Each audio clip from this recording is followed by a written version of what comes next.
day I die.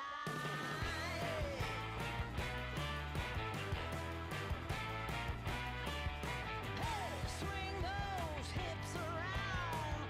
Can't stop, roll back down. My ladies, short, tall, thin or wide, always down and ready to ride.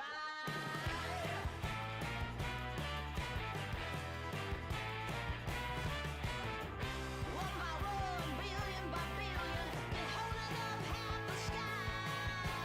Raise your hand if you're ready and willing, if you know it's time. Time for a girl on time. Time for a girl on time. Time for a girl on time. Whether you're ready or not, time for a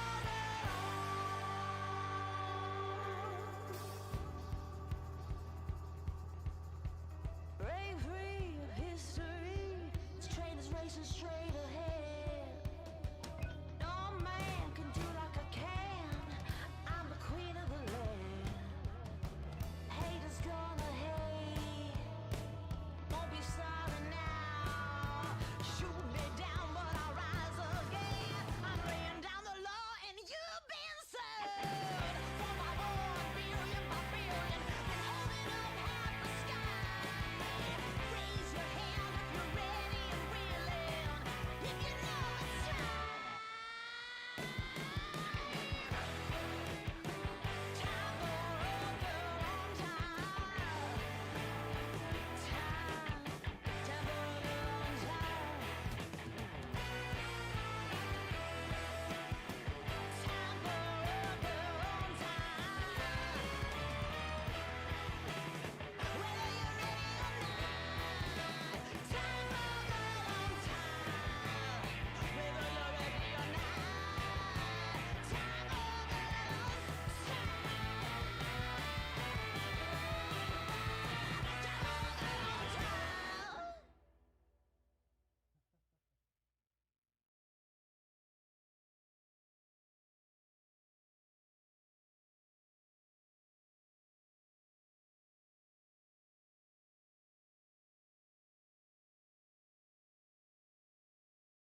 on time. Great, Adam, and so is this guy right here behind me, Denny Hamlin, makes his return to the 11 car after missing Mexico City last week for the birth of his first son, third child but first son. Denny's happy about that. Other good news for Denny Hamlin, though, Pocono is one of his best racetracks. Got his first Cup win here, and he's won 7 times. Chris Gale said he's so good at knowing what a crew chief can and can't fix. You all talked about those bumps. Denny's going to be realistic about those today. Marty? Boy, Trevor, a lot has happened for Carson Hocevar since a checkered flag at Mexico City. We'll start in Mexico City. After the race, Ricky Stenhouse Jr. came to Carson Hocevar's car and reminded him once again that he was not happy with the comments or how he drove him on the racetrack. And Stenhouse promised that once they got back to the U.S., he would make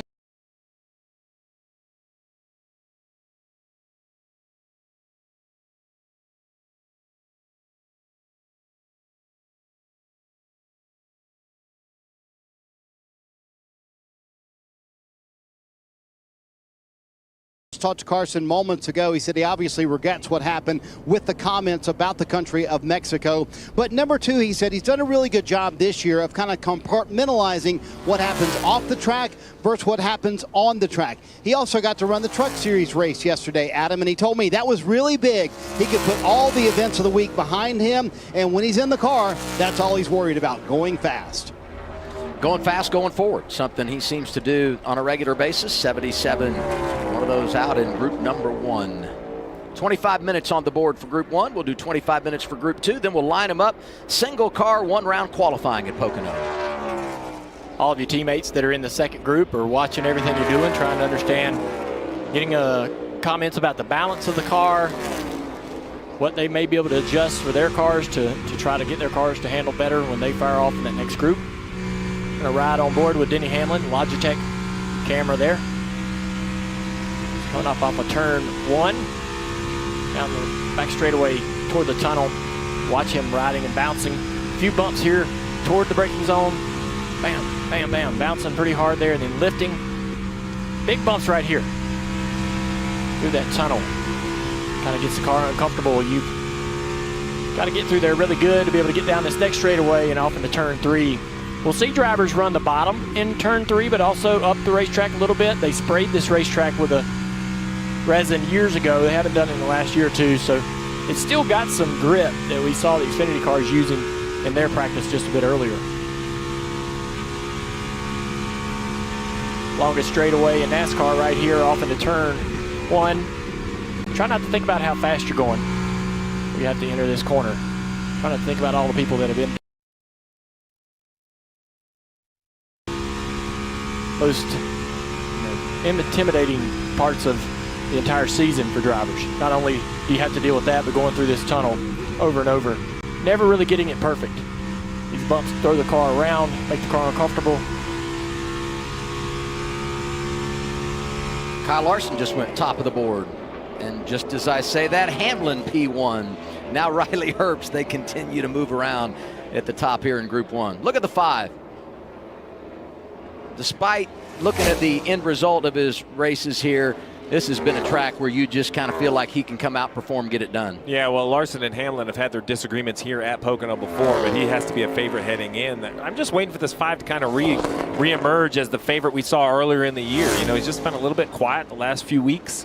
You know, we saw him at Nashville not qualify good. We weren't sure what happened, and man, I don't even really remember Mexico City for the 5 car. And you know, he's pretty decent on the road courses, so just waiting for this 5 to kind of re-emerge as the championship favorite that we all expect him to be in the picture. Yeah, the summer stretch is a lot of weird racetracks. It is. And if you sort of get in a bit of a rut or just, he's had some poor luck, things out of his control, but it is hard once you sort of get in this rut of making mistakes or having things unusual happen to you. The schedule's not forgiving enough to allow you to just kind of grab back a hold of that, you know, that performance that we're used to seeing out of this 5 car. But this is a track where they can do it. They talk about how this is a bit of a road course with the different corners, but they have had success here. And it's, once you get the car handling and driving really good here, it's a lot of fun watching Kyle Busch down into turn 3. Well, you mentioned it, the summer. We're only 10 weeks away from the playoffs being set. You look at Busch down there, 20th on the left side at minus 50. He went to Mexico City and got a double whammy. He wrecked out, and we had a new winner, which moved this cut line. That was worst case scenario for the 8 car where he's at. This was the on-track incident. Remember, we started in the rain. He said just the corner before, he thought he was a little bit under driving on the brake zone, so turn 1, he gets the award for over, and there's the 5 car. I guess I do remember him in Mexico City, but this was the highlight for the 5, was getting hit by the 8. You know, this has just been the year for the 8, not on the victory lane, and he entered tied at the cut line, and between that wreck and SVG winning, he lost 50 points. So in my mind, it has shifted to a must-win. Went to Mexico thinking points. I don't see 50 being possible. I expect a couple more new winners, and I think the 8 car needs to find his name in that list of new winners if he wants to win the playoffs, Marty. Steve, right now 11th fastest on the board for Kyle Busch, and they told him, Junior, you're pretty good everywhere except for the entry of turn 3. You need to drive about a car length and a half deeper into turn 3. So, Junior, which corner here at Pocono is the most difficult as a driver to convince yourself, hey, I need to go a little bit deeper into that corner? Turn 3 is the most important corner, Marty, and because it leads onto that long straightaway, if you're really good, we got a car spinning out here, the 51 of Ware is backwards. Caution on this racetrack as he tries to get it refired. Oh, some contact with the left rear. Going to require a little bit of repair.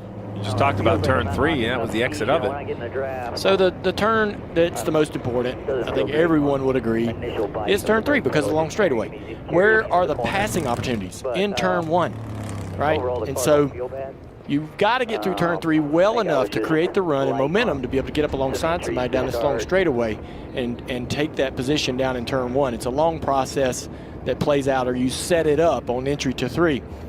And that's really, if you look back to the Xfinity, I've been, working in Xfinity a little bit more than usual here. That's where Chase Elliott was strongest in qualifying, was into turn 3, as we watch Ware get up out of the groove a little loose there.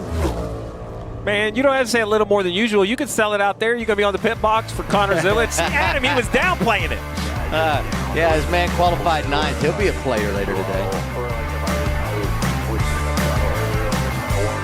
Our nation is standing up for American workers, restoring the pride of making products here at home. That's what we do every day. We're America's beverage companies, making American products with American workers in America's hometowns, delivering brands that have been enjoyed for generations, creating good-paying jobs, the kind that require only a strong work ethic.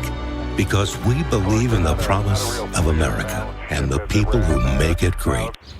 Did they just hop from a baseball game to a show on Max without leaving DirecTV? It's like all their apps and channels are connected. Oh, it's all connected.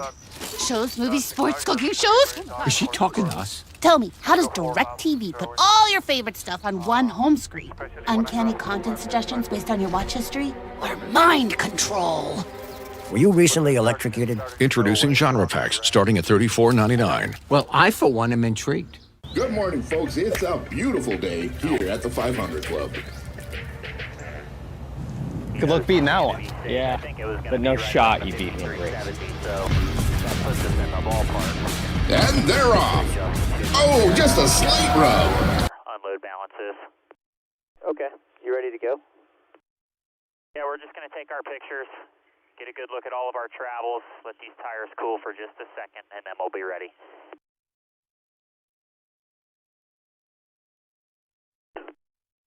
The track is green again.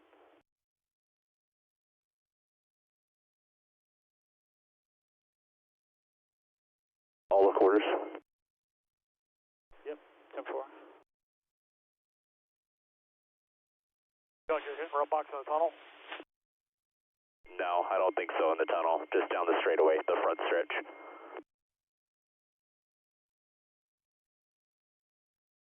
At the back of the car and added wedge.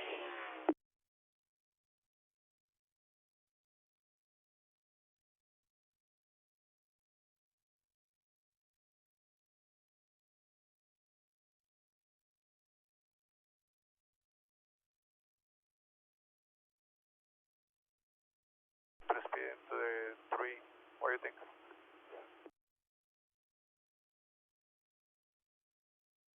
Be all good behind him. The next one, short shoot.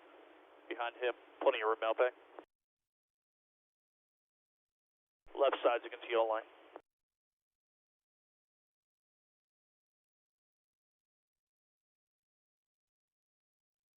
Stay off 50 to fire.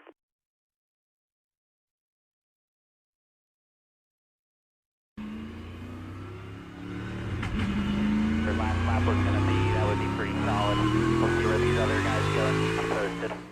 Drag here. Coming out of 3, we're going to go behind. Going to have almost a full show behind them. Ricky Stenhouse on the racetrack exiting turn 3, coming to the flag stand. Starting his run as we have that alternate start-finish line over entering turn 3. Have to keep reminding myself. I know. That. And they do that much like the road courses. So you see right here, that's the alternate start-finish line. And the idea is you can leave pit road, run 1-2, take the green over in this other straightaway, run qualify and come to pit road. Saves everybody a lap, moves it along a whole lot quicker. We used to, in testing and practice here, we would stand on top of the trucks and I would actually time over the tunnel because you could look at it pretty good and you could reduce laps doing it that way. Watching that 47 bottom out just a little bit over the tunnels. They got this thing hunkered down in the back as you're watching telemetry on the left. Off throttle. We're a little shallow on entry. Not a lot of brake down there in turn 3. It's so hard to get back to the gas. You can see him wanting to commit to throttle there because he knows if I get to the gas real soon here, I got it beat down this long straightaway, and that's where you get a little greedy sometimes, trying to get to the gas too soon. And there you see the shift into 5th gear down the front straightaway, back down into 4th here, entering turn 1. I'm not sure we tightened it up enough. Marty, what's going on? Bit of a change for Ricky Stenhouse Jr. this weekend, Adam. Clayton Hughes is a new spotter for Stenhouse Jr. Tab Boyd no longer with the race team. So, Junior, I'm just kind of curious about Pocono. Like, if you're going to bring in a new spotter into the mix, how would Pocono be to introduce a new spotter to the race team? Of course, Clayton, tons of experience, longtime spotter for Martin Truex Jr., so he knows what he's doing, but a new pairing. Yeah, there's a lot of, language that you like, and we were talking today about, when you're calling somebody out of a pit box, do you like to hear one car outside or outside lane not clear. There's a lot of ways you can tell somebody that there's a car on your outside or inside. What do you prefer? What's the language as a driver that you like? And that's the tough part for the spotter, because he is used to doing it with the driver for so long, and then he may have to change some of that language. That is really hard to do. And how much do you want to hear? How much do you want to be told about what's going on around you? So they'll talk during the week, preparing for this weekend to try to get that right, and then continue during this practice. Hey, and you got to be honest, because you ain't got a lot of time. You got to get out of the car and go, hey, I don't need that much, or I need more, or I need you to say less or say more here. Don't use that. That confused me. Say it this way. The other thing I would say about that, too, and you guys talk about the variance of tracks lately, the cadence changes, which probably makes that building a relationship more difficult. Eric Jones and overall Legacy Motor Club, boy, have they been good in the last month or 6 weeks. He and John Hunter Nemechek. Yeah, their cadence is going in the right direction, right? Consistently improving. And when you look at Pocono, right, the last 3 have been in the top 15, but in 23 and 22, they're in the top 10. So I expect that they look at this track as an opportunity to keep the momentum heading in the right direction. It's tough, man. It is tough to improve an organization. It takes so much time. It's like turning a really big ship, right? It doesn't happen overnight, but I'll give Jimmy Johnson and the new management team at Legacy credit. They are trending the right way. And I have to, Eric Jones and John Hunter, who we'll see in the next practice, I think they've done a really nice job of staying positive when things were tough. You know, they were very positive in the media center, and I think that helps keeping heading in the right direction. Got to be patient, too. And I feel like Jimmy as an owner really reflects who he was as a driver. We go on board with Joey Logano, reigning champion, has a win here at Pocono, currently 12th in practice. This just strikes me as a track that Paul Wolf and Joe Logano, you know, they can win with raw speed. I don't want to take that away from them, but their signature seems to be manufacturing something like a little Houdini. Nobody saw them. Puff of smoke, here they are, victory lane. How you doing, guys? This is how you do it. And if you're going to pull that off, this is the type of track that you would think would fit their kind of their style. Trevor? Yeah, Steve, they would call that magic the little details, right? They said they feel like they do all the little things well. They don't always have the best speed, but they can execute, and that's what all these teams want to do. Right now today, though, Joey's working on his entries to the corners. Dell, you mentioned how important it is to get off of turn 3, but sometimes you can back it up a little bit too much. Absolutely. There's a lot of speed to be gained, especially using that higher line into turn 3 that we saw Joey just go through. It's kind of difficult to know how far to send the car into the second groove. You understand how to hit that apex when it's right against the apron, but sending that car into that second groove, you can carry the car a little further. You have to talk yourself up to doing that, because if you ever run the middle of the corner, you've hurt that whole straightaway you want to be great at. But you can underdrive the entry to 3 and give up quite a bit you'll never recover from. Joey, you talked about how they manufacture opportunities to win races, and it comes into this race #1 in defense. And this is a track where now we have multiple grooves. You have this middle groove here in the bottom, but you still have the real opportunity to defend arrow-wise. And so I'm with you, Steve. You give this guy the lead late in the race, he will be hard to beat, even if they're not the fastest car on the racetrack. His old teammate, top of the board, Brad Keselowski, leading this practice. 34, Todd Gilliland. His 4th full-time season, 124 starts for the 25-year-old. Atlanta next week, which I think he can absolutely go win at the Speedway races. Be interested to see how he runs here. You see a couple top 10s this year. Switch car numbers. Same organization, new crew chief this year, so a lot of things happening. And I like the driver lineup at the organization. I think they have a lot in common. Okay, 2-4. Are you a dill or a sweet kind of guy? It's the pickle mobile. I think with Grillo, you can't go wrong. They have both good options. Undefeated. I love that. That's my daughter would tell me. She loves a Grillo Pico. She saw this thing on the track for the first time, and I got a text message. Dad, could you get some samples? I'm like, well, that's not how it works. We'll just go buy them, but thanks for watching. If it's free, it's for me, you know. Suarez having a good practice session, at least overall speed, 3rd on the board right now. I'm wanting to see if 5, coming outside, and clear. Man,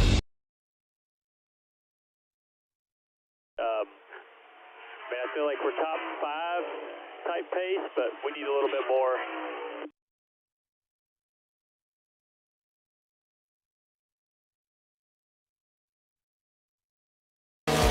just wonder what the weekend's like, right? Although then he was on our flight Monday and he gets on with a box, and I'm like, is that the trophy?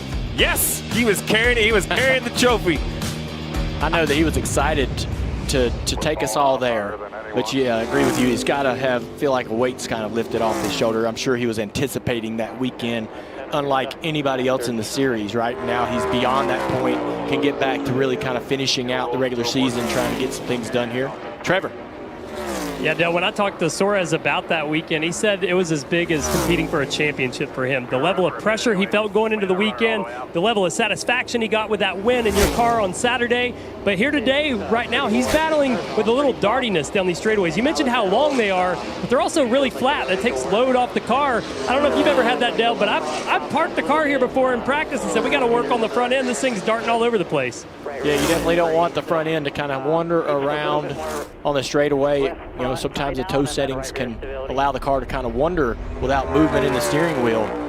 And when you turn the steering wheel, there's an idea the driver has about how much that car should point into the corner. If that's happening too quickly or if just too fast, that's what a driver might say the car's darty. If you turn the wheel and the car just goes a little bit too quickly into the corner. We added 2 minutes to this group after the Cody Ware incident. Inside at 9 minutes to go, Group 1. Brad Keselowski leading at POCONO.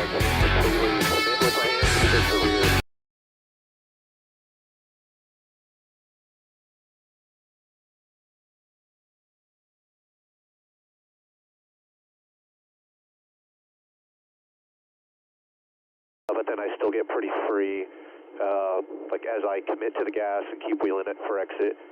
Over turn 2 bumps, they're not as bad, like I said, but I still don't feel great over there. How's your limiter to contact?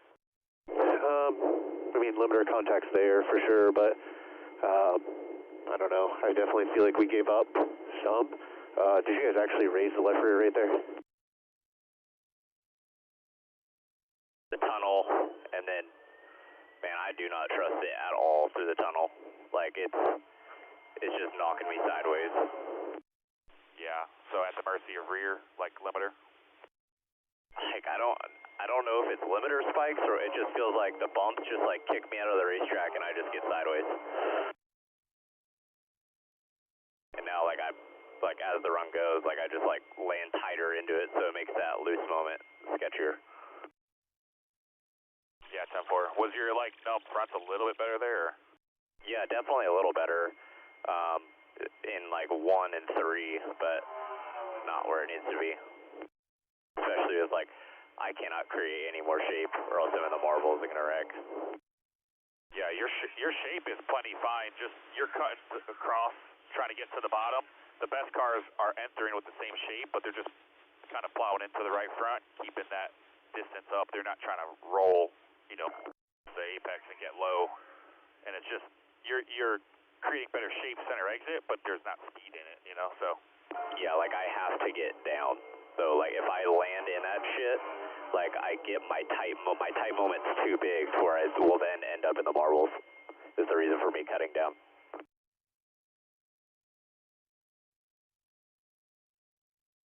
Yeah, 10-4.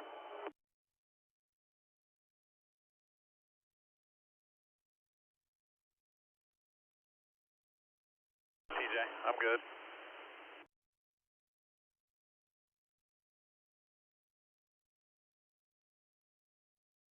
Corner compared to the field, mostly. I would say middle exit of 1, I'd say where I'd go. Our 1 and our 3 are actually pretty good compared to a lot of guys.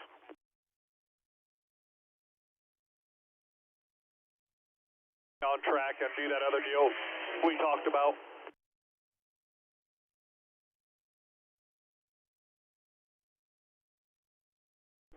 I'm just on the edge, like that last corner there. I tried to do what I did when I ran that 60 and just lost it just at the exit of 3.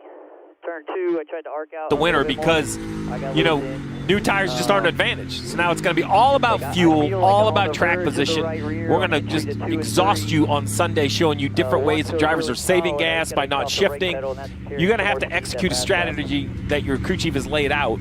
that's the best way you're going to have for a chance to win this race. I saw Brad making a hard pit entry there. This is a very inviting, wide pit entry. A lot of opportunity for the driver to be aggressive and really make a lot of gains there. We'll see some people maybe get popped for speeding or slide tires on the entry to pit road, because it is a pit road where you can really attack. A lot of the pit road entries are ones that make you want to be conservative and safe. This one, not so much.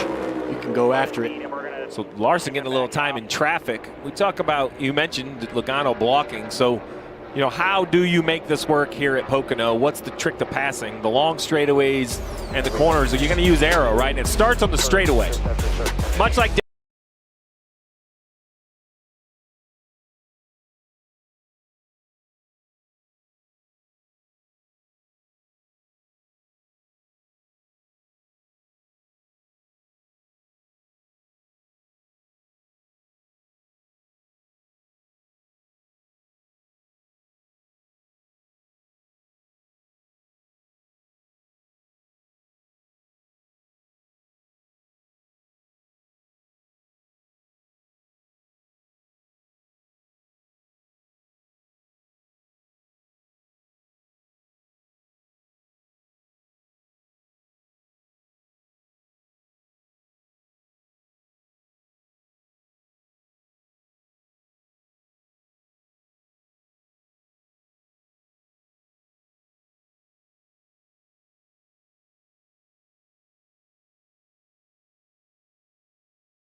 the draft is that real. It's nearly 10 miles an hour. So the trick is to stay close enough that you can use the draft. Once again, watch this 5 car. He's going to close in on the 22.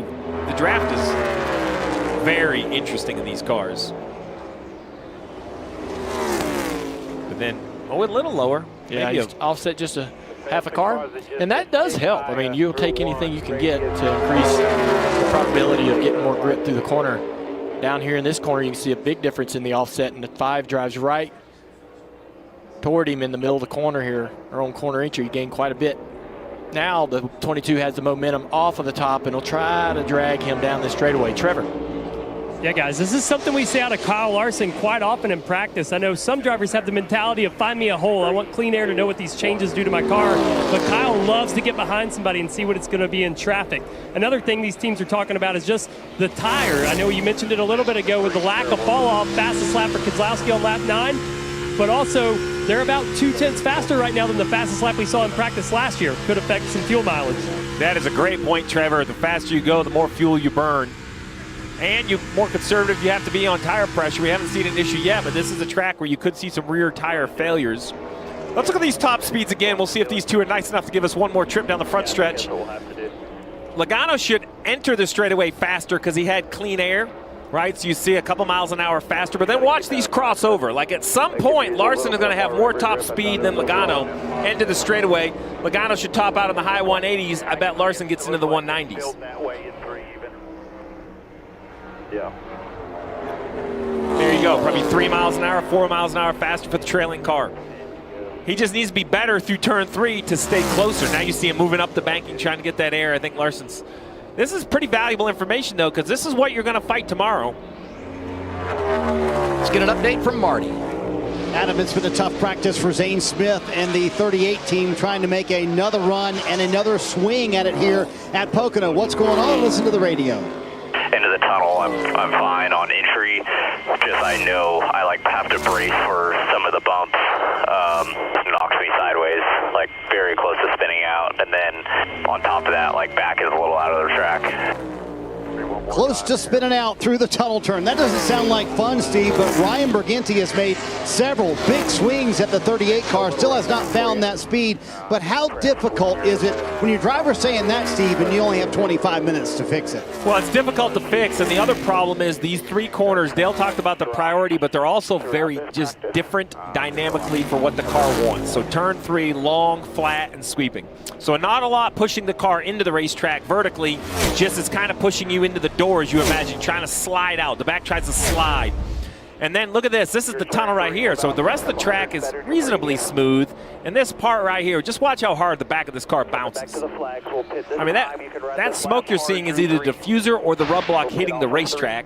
Then turn 1, which he just went through, is kind of a vertically loaded corner. So just your tools are adversely affected in the different corners. What you want in one corner is not the same as what will work in the other. You see the crew chief, I'm not going to call that a stressful, that's a focused look down on pit road. By the way, we got word Brennan Poole not going to make a qualifying run. He did practice, obviously, not going to qualify because of issues in the inspection line. He'll have a pass-through tomorrow. Also heard Josh Berry not going to make a qualifying run. Damage repair for Cody Ware, so the 51 also will not qualify a little bit later on. Red and black flags are out for Group 1. Keselowski, Larson, Suarez, Busch, and Jones, the top 5. It is rough.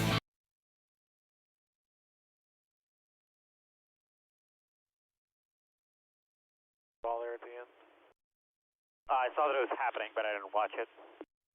Yeah, 5 looked clearly better, but really couldn't do shit with them. 10-4.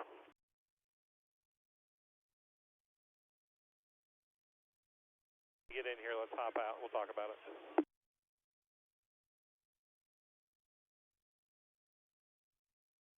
Yeah, it was good.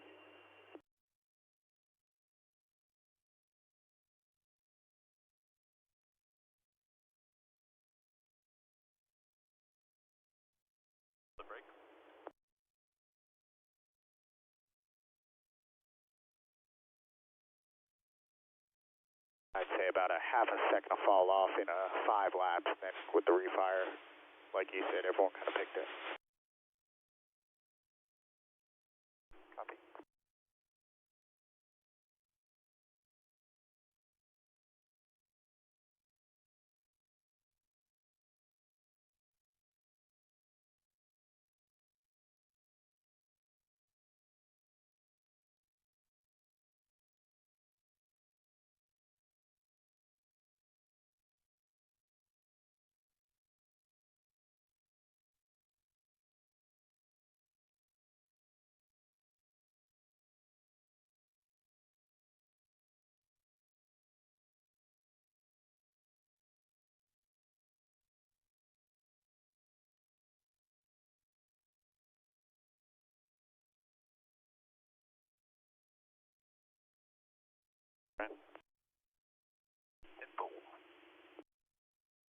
Got like 8 minutes or so.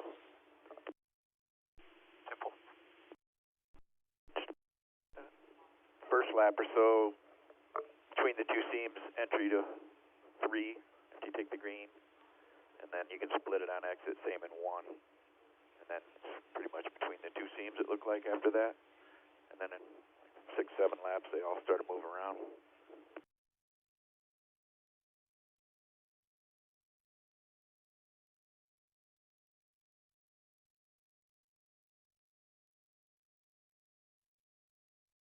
You're seeing a lot of guys fast laps came between 8 and 12.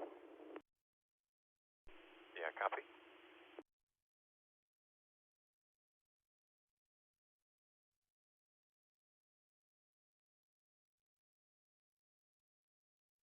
One direction from turn 3 all the way down the front stretch into 1.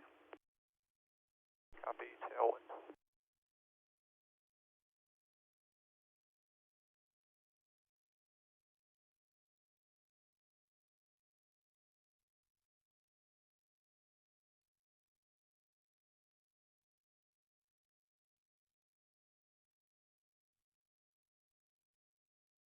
Oh, it's not always peaches and cream and sunshine and rainbows, but man, it's just an honor to go in on first ballot and to take it all in. I haven't been back to Pocono since my accident, so it's like a cleansing, purging weekend as well. And it was so cool. The competitor never leaves. I mean, you are a monster on the racetrack. He walks up and he says, "How many times you win here?" I said, 2. I said, "What about you?" He goes, 3. And it was awesome. And my first trip here in 2005, you were a huge part of that victory. As a veteran in the sport, then guy I looked up to, you and Finnick were just amazing. And as we go back and look at this, a really special day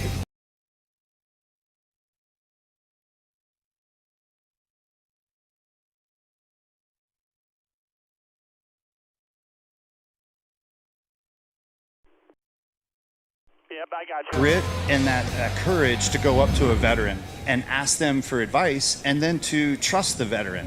And that's what Dale Jarrett, he helped me. That's what Jack Roush said. You know what? You've got Jeff Burton here. You've got Mark Martin, Kenseth. Go ask another Ford driver for some advice on how to get around this Pocono track. So you always give it back to when someone comes up to you. That's cool. It says, thank you, Kurt, on the start-finish line. And Corey and I were talking. I believe that special thing to reflect on, teammates, the things that veteran guys can help with. We talked about that earlier today, how fortunate young guys in the sport like I was coming in, leaning on guys like you, and they need it here at Pocono. Well, and you continue to do that over at 2311, still higher, but typically most of the good cars plugged into that organization, helping Tyler Reddick, driving your 45 car. One of my favorite moments of watching you get emotional when he won in that car when you were in the booth at COTA. Yeah. Man, and I always love catching up with you, Kurt, because you have such an influence on this garage, whether it was the driver ambassador program that we were in, help building. But now I see you over at the Monster, at the Beast setup, man. I love seeing you a part of it. And you've been all over the place. Japan, you said you've been traveling around, Race of Champions. Talk us a little bit about that. It's been fun to kind of break away, but also still be involved, with helping 2311, with Tyler, with Bubba, with Riley Herbst, and a little bit with Ty Gibbs with the Monster Energy family. When I get to go travel and do some of these things, Monster's got me busy in different countries and different places. So it's fun to branch out and to still be part of the racing community, but still be like Uncle Kurt. I can just breeze in and breeze out. Are you going to wave the green flag? I'm going to be gentlemen, start your engines. Okay. The governor wants to wave the green flag, so I'm learning how to share with that. Oh, yeah, whoops. We got right into politics. I'm not getting booed. Normally, I'm the guy getting booed. No, you guys have been awesome. You know what? A lot of cheers for your brother Kyle. Isn't that interesting how it's all kind of come full circle for him at Richard Childress Racing? But fourth on the board, he looks fast here, looking for a win. I know he's going through a little bit of a difficult time on track. How often do you and Kyle talk racing? Is there any advice that you give your little brother? All the time. I mean, this past week, there was a legend car opportunity for my nephew, his son Brexton, to race in Northern California when they're out there at the Sonoma track. And so I was trying to help line that up for him.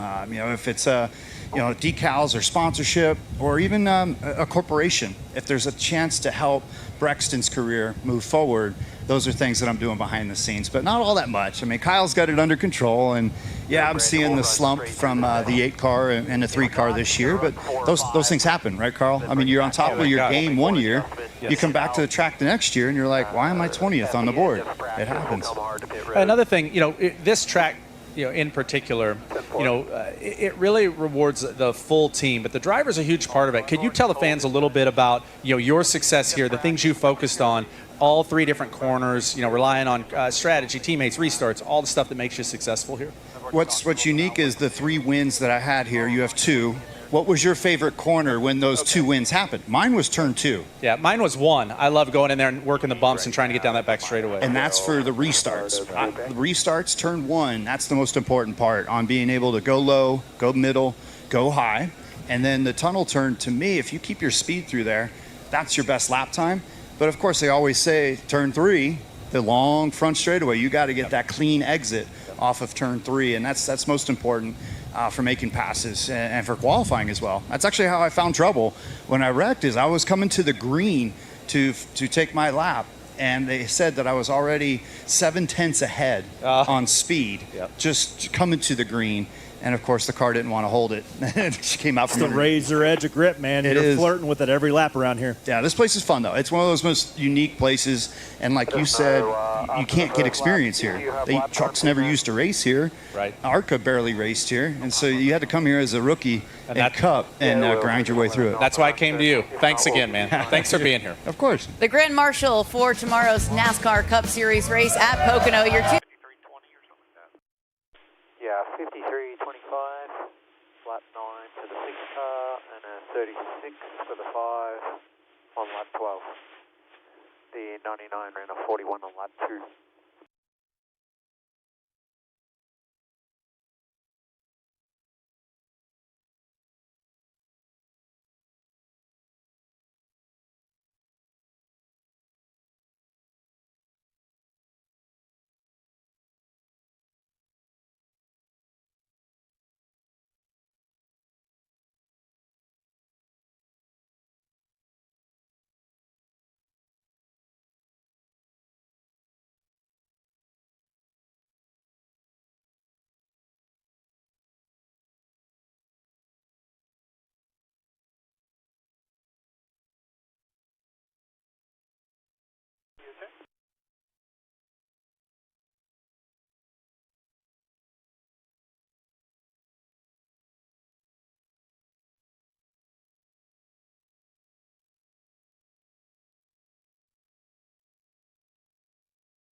Stay on the racetrack, but keep your left to the yellow line.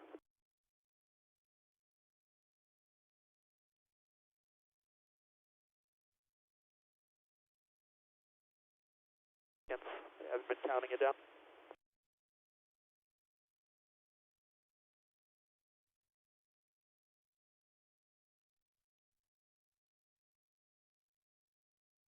Last one.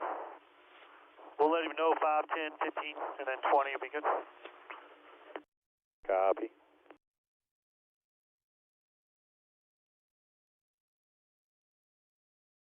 Yeah, 4, 3, 2, wait on me, wait on me, wait on me.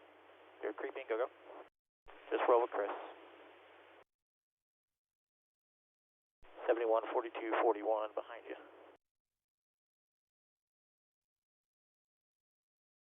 On the yellow line up there where that Sunoco sign is out past the wall, and then blend line left side on the yellow, do one.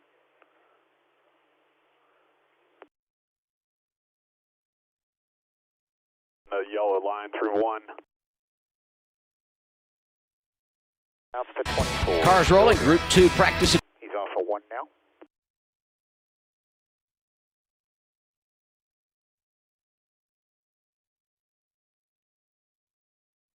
Their crew chief sitting here talking about it. So, Josh, what happened?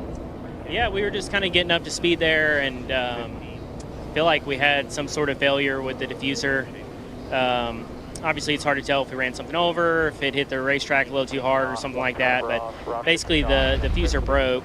I ran about another half a lap and thought I had a vibration, so I was thinking I might have had a tire going down or something. We come in and looked at it and figured out that was the problem. So, yeah, just unfortunate for this 21 team. These guys have done a great job all year preparing really fast cars, and unfortunately we had an issue today. And hate it for Eero. We're going to be coming from the back tomorrow, but it should make it interesting. It's crazy to think. So to replace the rear diffuser, they actually have to replace the entire rear clip of the race car, which is going to take the entire afternoon.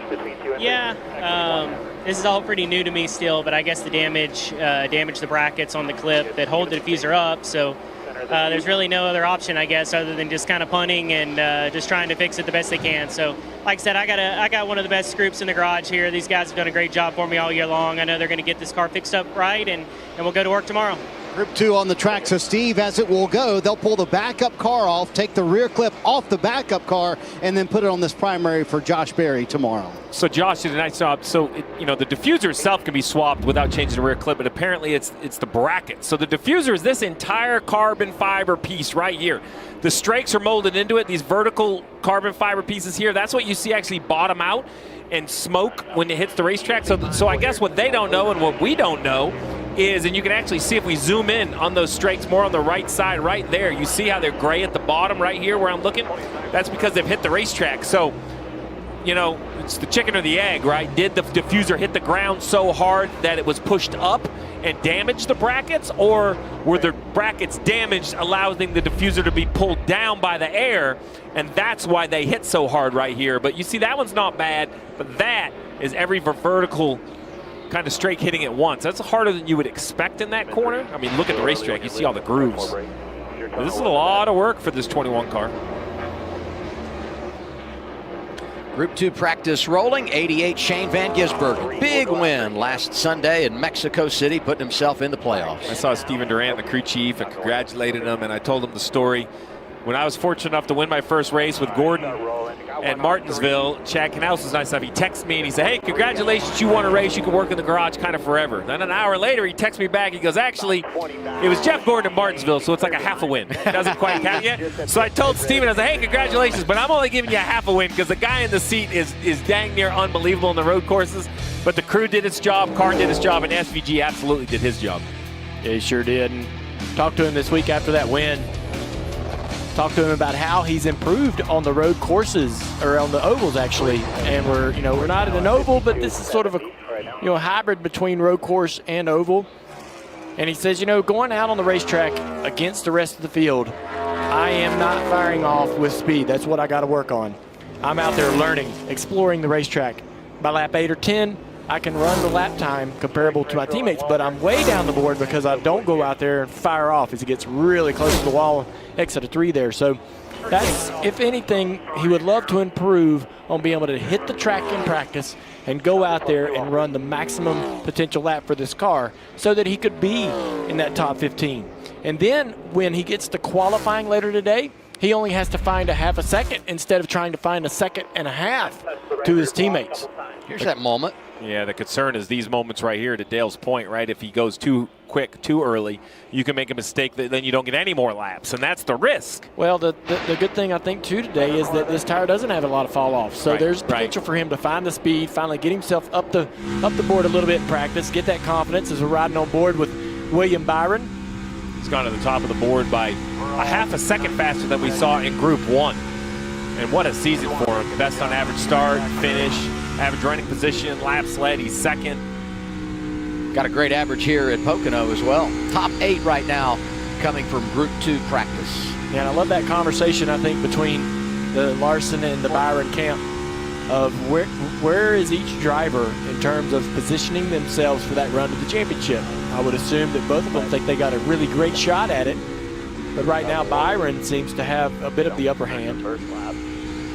That could change immediately, as we know Larson is an incredible race car driver. But Byron has stayed pretty consistent through the last several weeks.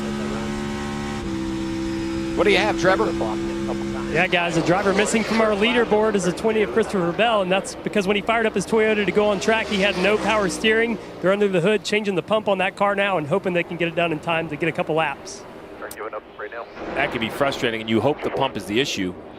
You know, you change the pump, but steering rack. I would say the weakness to this car has been the steering. I think that's the one that most teams have this issue with. I'm not exactly sure why. I think at the beginning there were some parts and pieces concerned.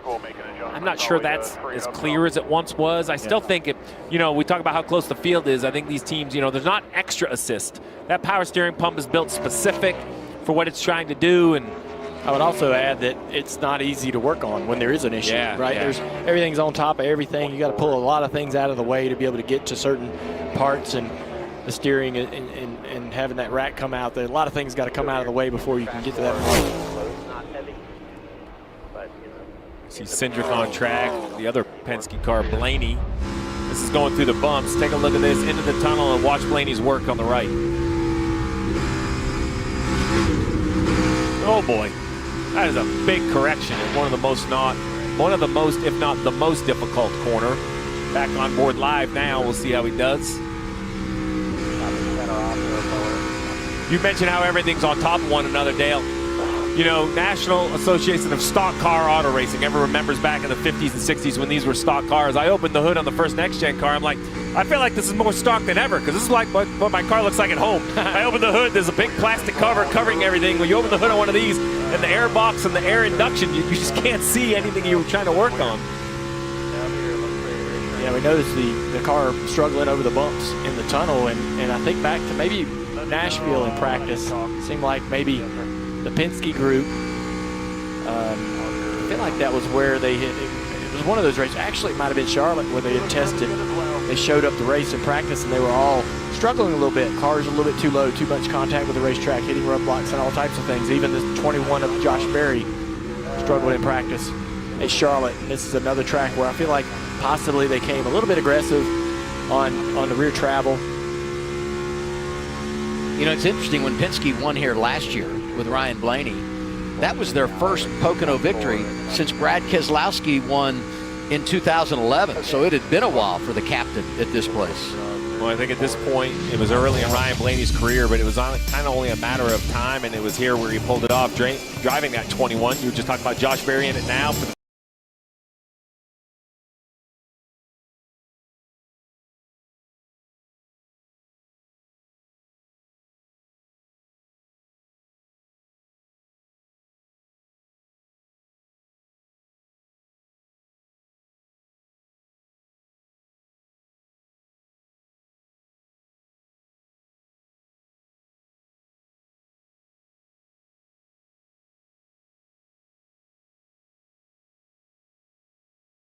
you gotta get off the exits good. You can't allow that car to be able to challenge for a pass into the next corner. So make the exits great and air block as much as you can.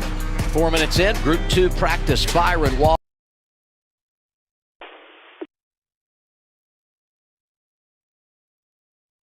45 remaining. My balance in 1 is okay. I'm just a little bit on the free side through 2. It's definitely too free through 3. I do bounce a little bit through 2 off of the right rear. Not like a stop, but like we got to work on the shock a little bit.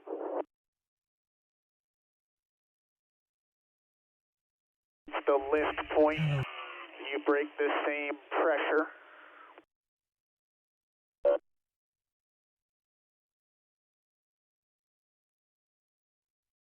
Before practice started.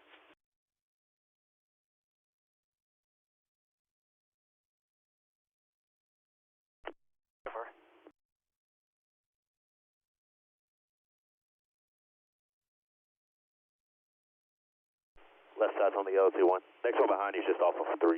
Plenty of room.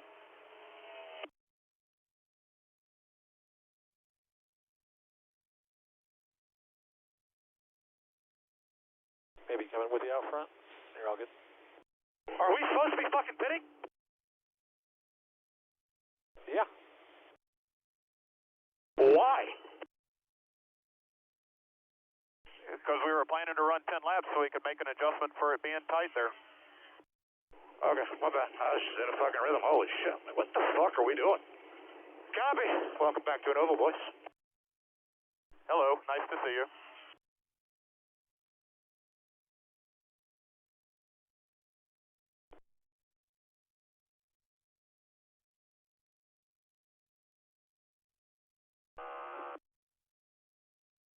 Copy that.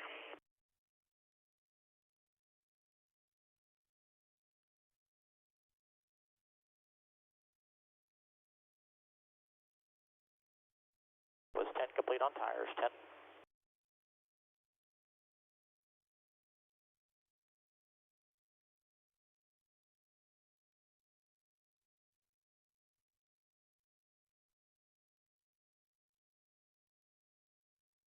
Blaney best at a 43.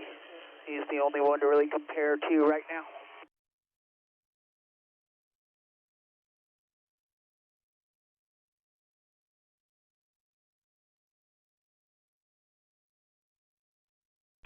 Looks like they carry just a little bit more speed into turn 2, just so you're aware. Still all by yourself. Not the same in 1, turn 2 is everything.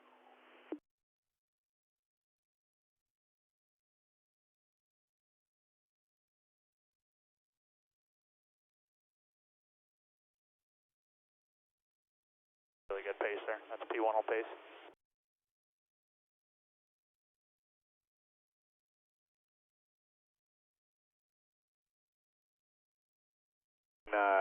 Angry at that driver in front of him for driving in the mirror, as they say.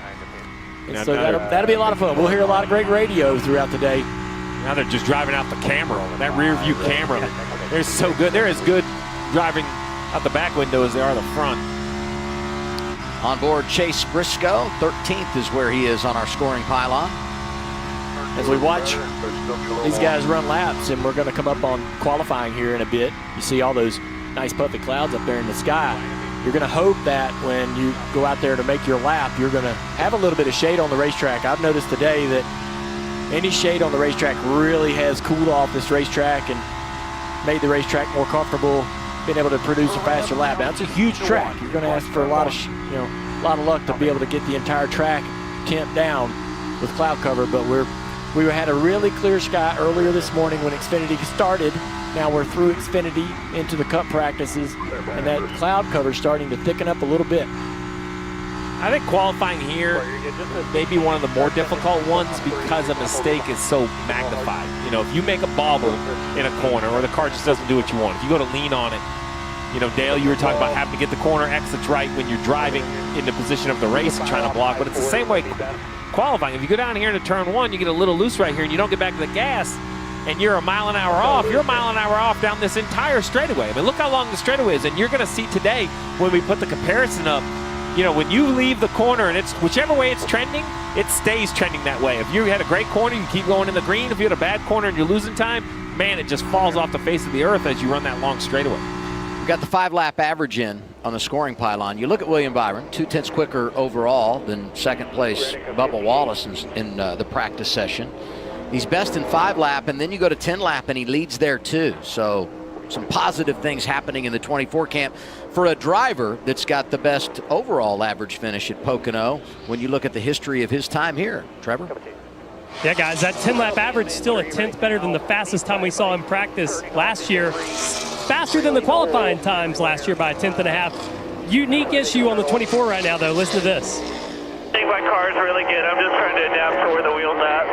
F4, maybe we'll pin, adjust that toe and make sure we get it right for you and don't screw nothing else up.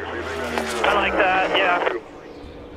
Gonna make a toe change here to try to get his steering wheel right in the middle of the steering, the orange stripe that you see at the top. You want that square. Dale, you got a unique style, though. I don't know how you drove the way you did for all those years. Yeah, they call it the Arkansas pull. It was Mark Martin's way of driving a race car. You hold it at 10 and 2 down the straightaway, and then when you get to the corner, you take that right hand and you put it over there on the left side of the wheel with the left, and you yank that thing down in the corner and tug on that steering wheel. And he was kicking our tails in 1998, 99, driving the Winn-Dixie car in the Xfinity Series. So I tried to do everything he did to get better. And I'm surprised that they want to make the toe adjustment to be able to center up that mark at the top of the steering wheel, because that mark right there on the steering wheel, he wants that dead center. If it's a little bit off, I never really had a problem with that. I wouldn't want to adjust the toe because I'm afraid maybe that might adjust their balance and change how the car's handling. They got a really great race car. Yeah, I guess that's why I want to do it in practice, just to make sure it's an approved adjustment. But yeah, that is shocking. You would think that either side of the teeth on the quick disconnect would get you close enough. Let's listen into the 23 of Bubba Wallace. Are we supposed to be pitting? Yeah. Why? Because we were planning to run 10 laps so we could make an adjustment for it being tight there. Okay, my bad. I was just in a f***ing rhythm. Holy shit. What the f*** are we doing? Copy. Welcome back to an Oval, boys. Hello, nice to see you. There's a lot going on right there in that conversation. Apparently there was a plan, and Bubba either forgot or didn't like the plan.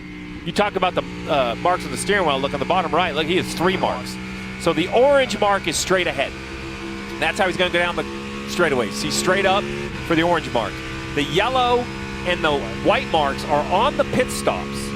The fender wells are so tight, the cars are so low, that on one side, you're going to turn to one of the marks, and on the other side, you're going to turn to the other mark. You're actually going to turn the wheel between the right and the left side of the pit stops.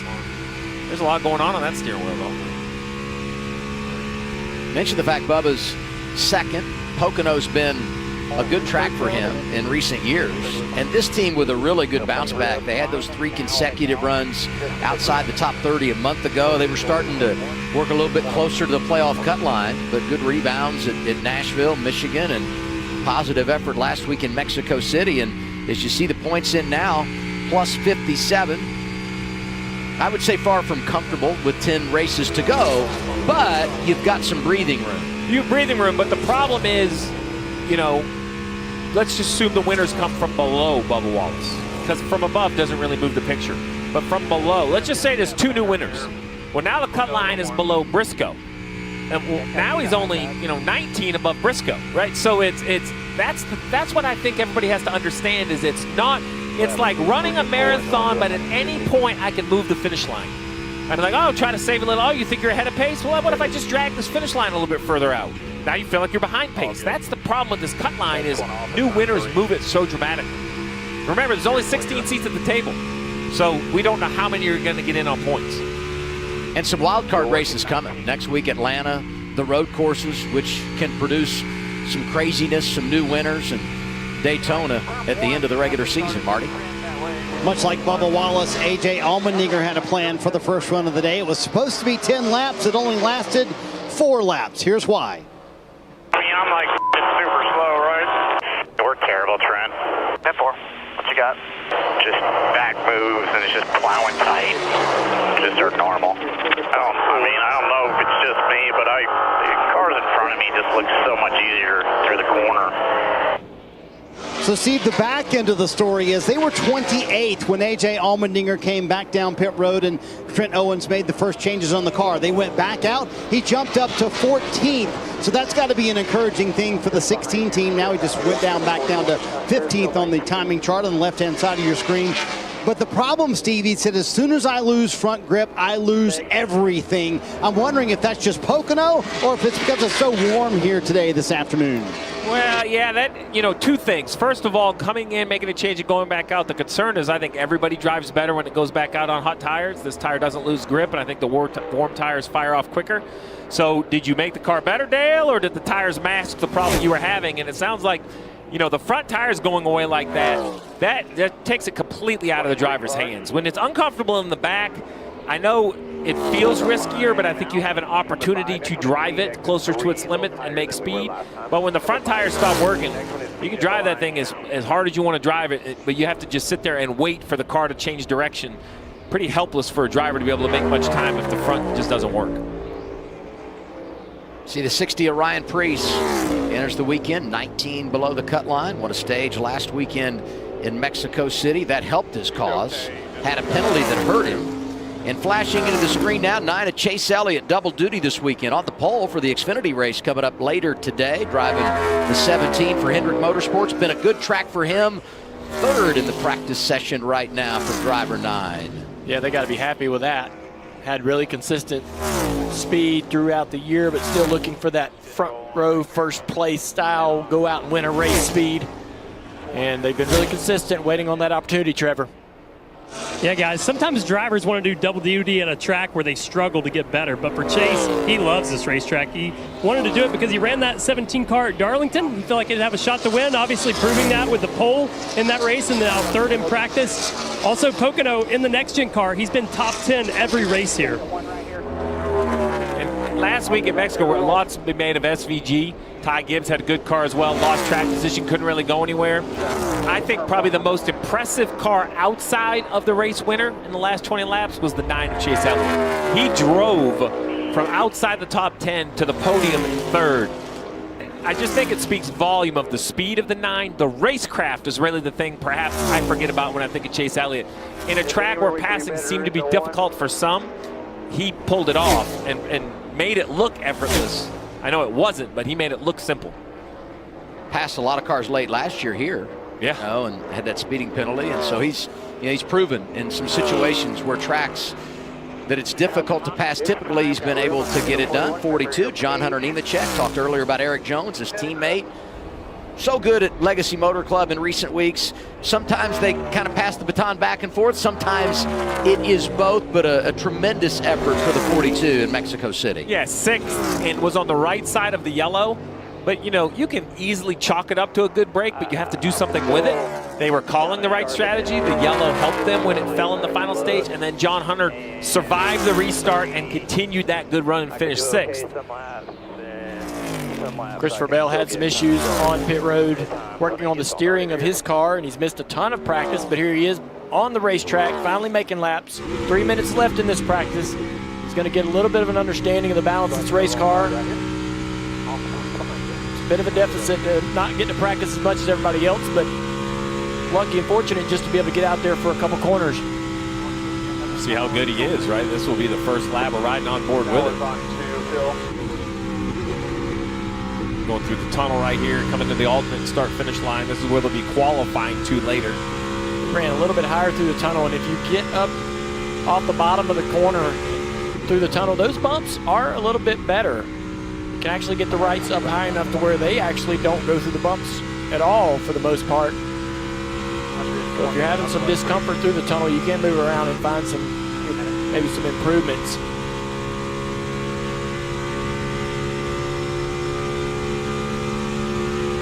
Practice doesn't always tell the full story, but we don't have a Gibbs Toyota inside the top 10 right now. Oh, I didn't like that right there. Wanted that car to really kind of continue to follow and wrap the corner, but as soon as he tried to go to throttle, he's losing the front and the back of the race car and had to sit around 25% throttle waiting on the car to finally hook up. Interestingly enough, if you watch the throttle trace, Bell, like most, you won't even see the throttle move to shift. Watch him reach over. No, he's not going to shift. He's going to stay in fourth into third gear. Watch here on the front stretch if we stay on board with him. He's going to get the wide open, and he's going to reach over, and these now electronically controlled for the shift. He's just going to pull this thing back into fifth at wide open. See? No movement of the throttle. You don't have to take your foot off the gas anymore. You literally can just pull that thing back, and the engine itself knows you're shifting, and it will give like an electronic blip to the throttle, not a manual that the driver needs to pull off. Talk about the fact there's no Joe Gibbs Racing Toyotas in the top 10 right now in practice. 2 2311 cars inside the top 4. Fourth right now, Tyler Reddick, coming to a track that has been good to him in recent years. And when you look at the things that have gone wrong for this team lately, I mean, outside the top 10, 7 of the last 8, they need to put something together here, kind of find their way as we head toward the playoffs. Yeah, it's been tough for them to find that consistency every single week. I still chalk it up to just still being a relatively new team, still trying to, battle, having as many resources as necessary to compete with the Hendricks and the Gibbs. And I think that, with some of the things that Denny said over the years, they still do rely on that relationship with Joe Gibbs Racing. And I think that, as they can rely less on that and really expand their resources, they will be able to get to where they're running great every single week. Here, Ty Gibbs on the racetrack. Had some really good speed last week going into Mexico. Got kind of caught on the wrong side of that caution, lost all that track position. We wanted to see him drive back through the field, but he kind of burned all his stuff up there running right outside the top 10. Good luck if you're a spotter and you're spotting 35, 45, or 54, because they all have a version of the monster paint scheme. What about play-by-play guys, Steve? Well, I'm going to leave that up to you. I'm going to wait to see who you call out, and then I'm going to decide if you're right or wrong. I might say, excuse me, that was Tyler Reddick there. Group 2 practice is... Second, all yellow when you get here. I'm going to take you just past the grass. Keep coming. Keep coming. Ready now. 3, 2, here.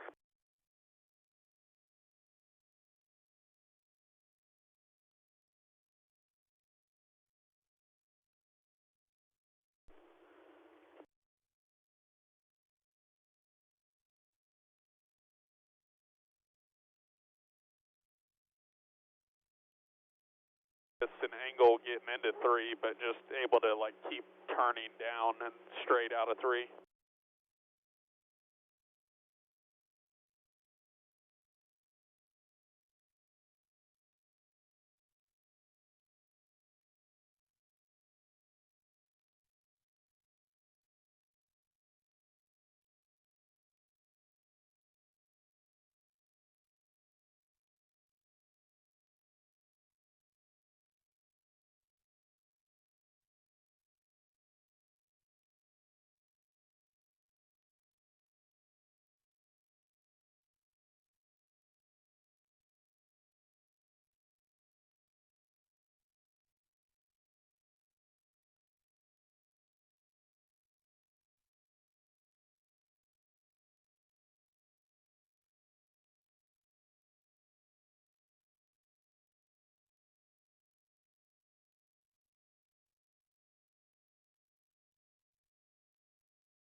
Minutes.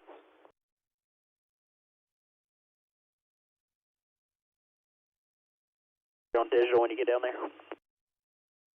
Okay.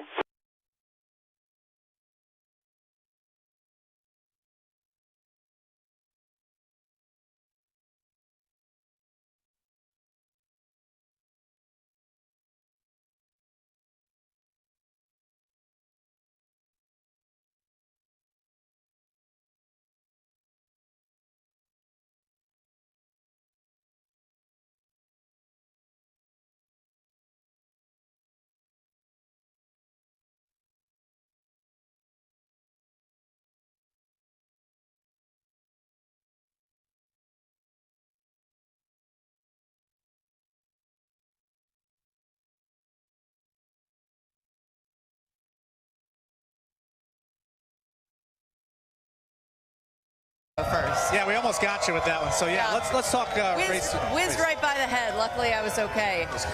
The bumps, difficult here. You took a pace car ride this morning, Carl. How'd it feel going around here? I was really shocked at how rough those high-frequency bumps were, especially the tunnel and 3. You know, Steve and the guys pointed out,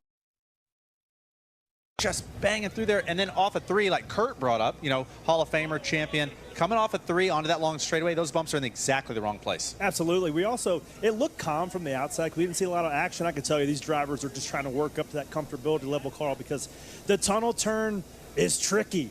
And those guys are trying to figure out their angles through there, seeing how much speed we can get through there as well. Right here, you're going to look through it. A lot of porpoising with their rear end. And you even see some guys move up to lane 2, which is a little unique. Right. It looked like you move lower, this thing really starts to bounce. And that is a spot on the racetrack for me historically. Oh, right here on the bottom. We watched the 38, a little bit of smoke.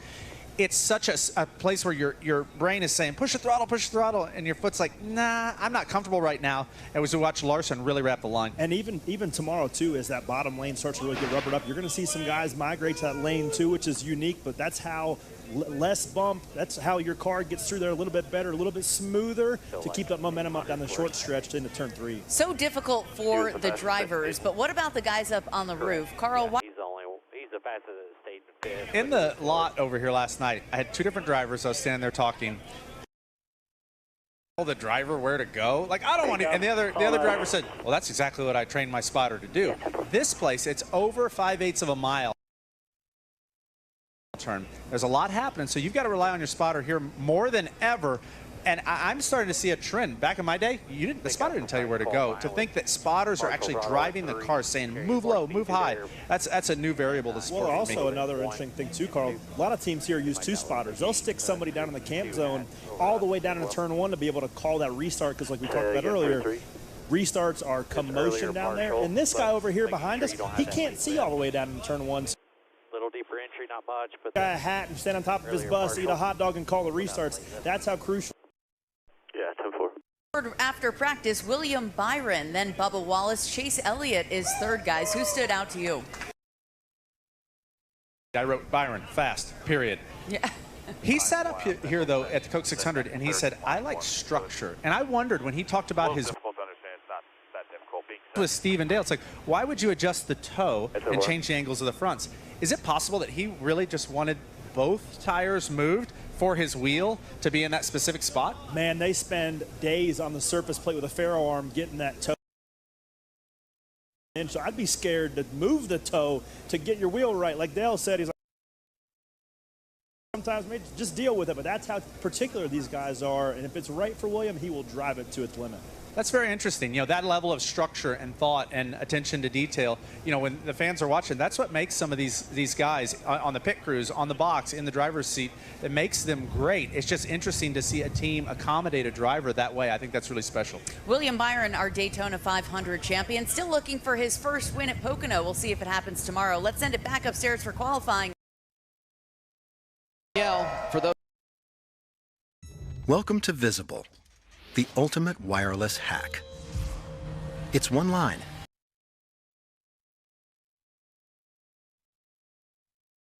The first one.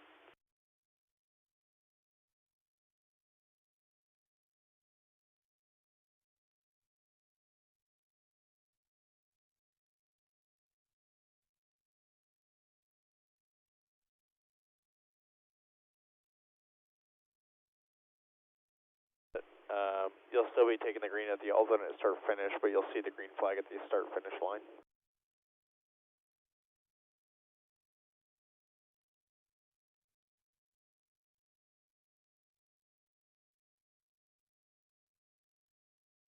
Minutes.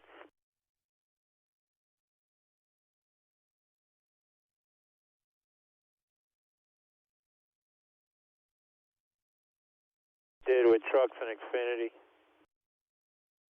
Copy.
car is getting ready to roll.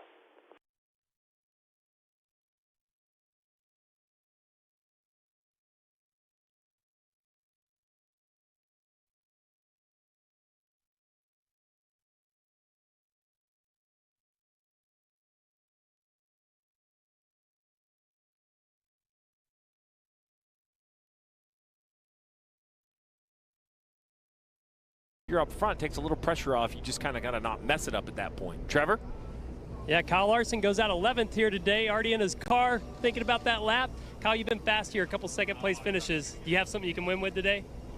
I really have no idea. I haven't ever quite felt comfortable here in the next gen car, so a little bit of the same there in practice. But my car, I felt like for the group that we were in, had some kind of natural speed to it. So, you know, hopefully we can get some comfort and still maintain that speed. My teammates I thought looked okay. You know, William I thought looked pretty decent. So haven't had a chance to talk to them, but we'll catch up after practice, and then, you know, hopefully this qualifying session goes good. It's a tough lap. You know, you got to be consistent and commit all at the same time. So yeah, we'll see. We'll try our best. All right, good luck in qualifying, Kyle. What's your reaction to all that? Well, it's he's very reserved. You know, I think we were at Nashville kind of looking at the speed or the lack of speed the car had, and you can kind of tell when he too isn't quite sure really what he's got. He's pretty transparent kind of guy, and maybe a little concern, I suppose, or just uncertainty as to what to expect when he goes out here to qualify. And some of the uncertainty, he mentioned the group he was in. I thought the second group overall was quite a bit faster. So is that the track? Is that just the cars that were in the second group? Hit it a little low, but See Ty Dillon on track at 44, as you had already mentioned, and the 51 won't be making a qualifying run. So Ty Dillon will kind of set the mark for the day. And what's important now for all of the drivers who are going later is to watch every car. Where do they run on the racetrack? What lines do they choose? You're going to take the green flag getting into turn 3. So your first turn is actually turn 3. So, you know, you have to really fire it through the tunnel, getting up to speed, and try to exit that tunnel quickly to be able to start that lap really well. There's the start and finish line, the alternate start-finish line for practice and qualifying today. 53.10 for Ty Dillon. And you'll want to know, hey, when you start to see cars that run really good lap times, did they run the middle of 3? Do I need to run the middle of 3? Did they run the middle of 1 and 2? How high? 1 and 2 is a little wider. You know, were they shaded up a half a car length? Were they all the way to the top in turns 1? Those are the things that'll be important. In Xfinity qualifying earlier today, Chase Elliott made all his time up entering turn 3, and he ran the middle of turn 3, committed to that higher groove. Tons of cars tried the bottom, just got killed down there exiting turn 3 and down that front straightaway. This is the line that I personally believe might be the best one that Kyle Busch is running right there in turn 3. Yeah, he wants 38. 52.80 for Zane Smith. Tracker is in for Kyle Busch. Best lap in practice, William Byron, top of the board. 52.70 is what he put up. Because of the size of this place, roll them out 2 at a time. Make sure they're spaced out so you don't feel the impact of the draft with someone else on track with you making their qualifying run. Noah Gregson back behind Kyle Busch, who makes his way through the tunnel turn and back to this alternate start-finish line between 2 and 3. Kyle Busch second, 53.095. Marty? Adam, let's chat with the new papa, Denny Hamlin. First of all, congratulations to you and Jordan and the girls. And how is everybody, number one? But number two, how weird was it to sit at home last week and watch the race on Prime? Going good. It wasn't weird on Sunday. Friday, I had bad FOMO. It was right when right when practice was starting, my heart started racing, and I was like, oh, I knew, my body knew, my head knew that I was missing it. And then by the time I got to Sunday, I'd been content with, being at home for the weekend. But yeah, just James is doing good, Mom's doing good, and so yeah, just glad that we were able to have that opportunity to see that weekend through. Real quick, in that session, what did you learn about your car and what did you learn about the track? you know, we missed it a little bit on our unload balance, but we're going to work on it here, work on it tomorrow, and try to get it a little bit better. But yeah, we just missed it slightly. Obviously, we have 4 different tires that we're racing this weekend compared to last year. And so that's we got to rebalance for that. All right, Denny Hamlin going to go out and qualify after taking a week off last week to spend it with the family, Adam. Noah Gregson wrapped his qualifying run, 100th of a second behind his teammate Zane Smith. Gregson is second. We saw Herbst and several other cars not get through turn 3. Hey, good job, everybody. Good lap. Starting the beginning the lap, and the 77 that we're watching on the bottom right really did a good job. Now he's continued that throughout the rest of this lap and continues to build on a really impressive run here. Through the tunnel, gains even more time. I love that line through the tunnel. Maybe just 3 or 4 feet off the bottom, around those bumps a little bit.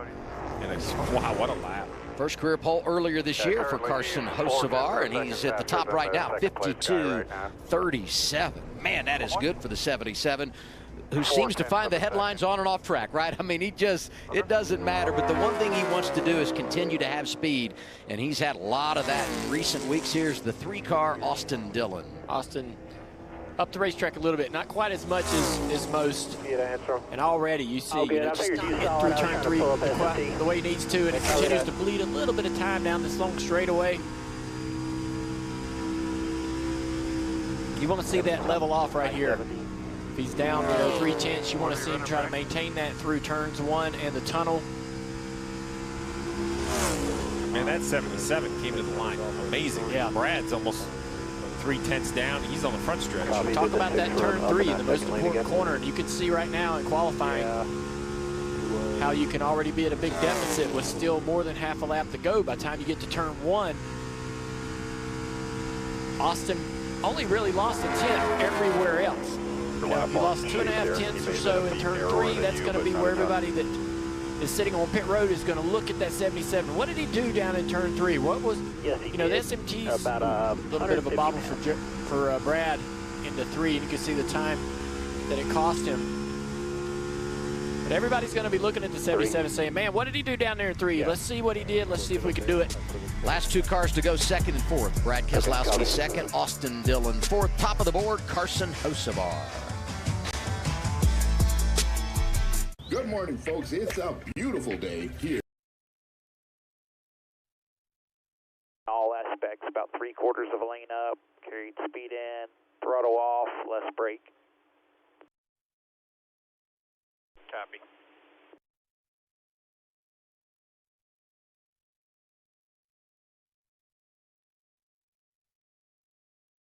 Lap.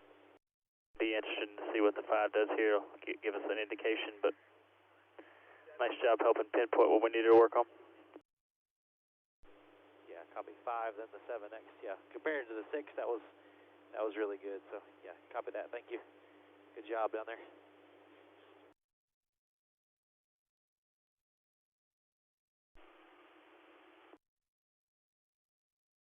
Just faster everywhere, I assume. Entry, center, exit. Yeah, commitment on entry and pretty much just everywhere speed. Okay, 10-4. Thank you.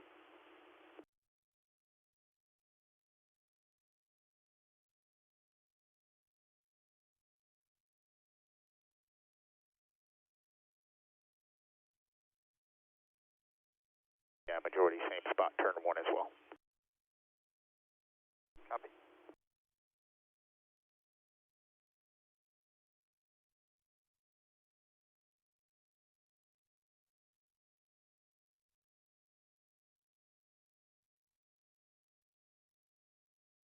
Off at 2.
Yeah, he's struggling in 1, losing more. 3/10, 4 on exit.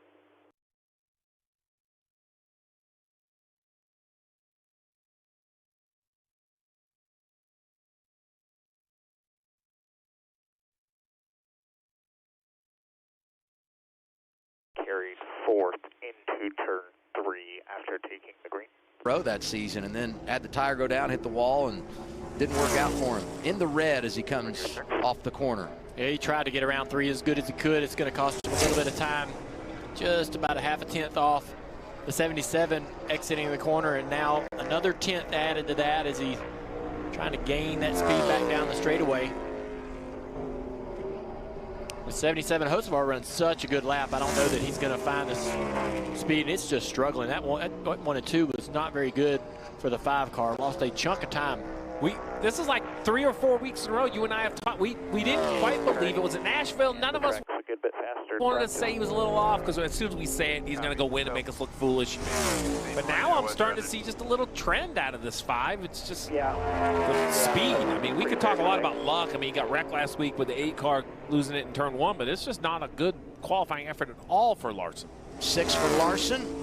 Here's Haley, teammate leading the way.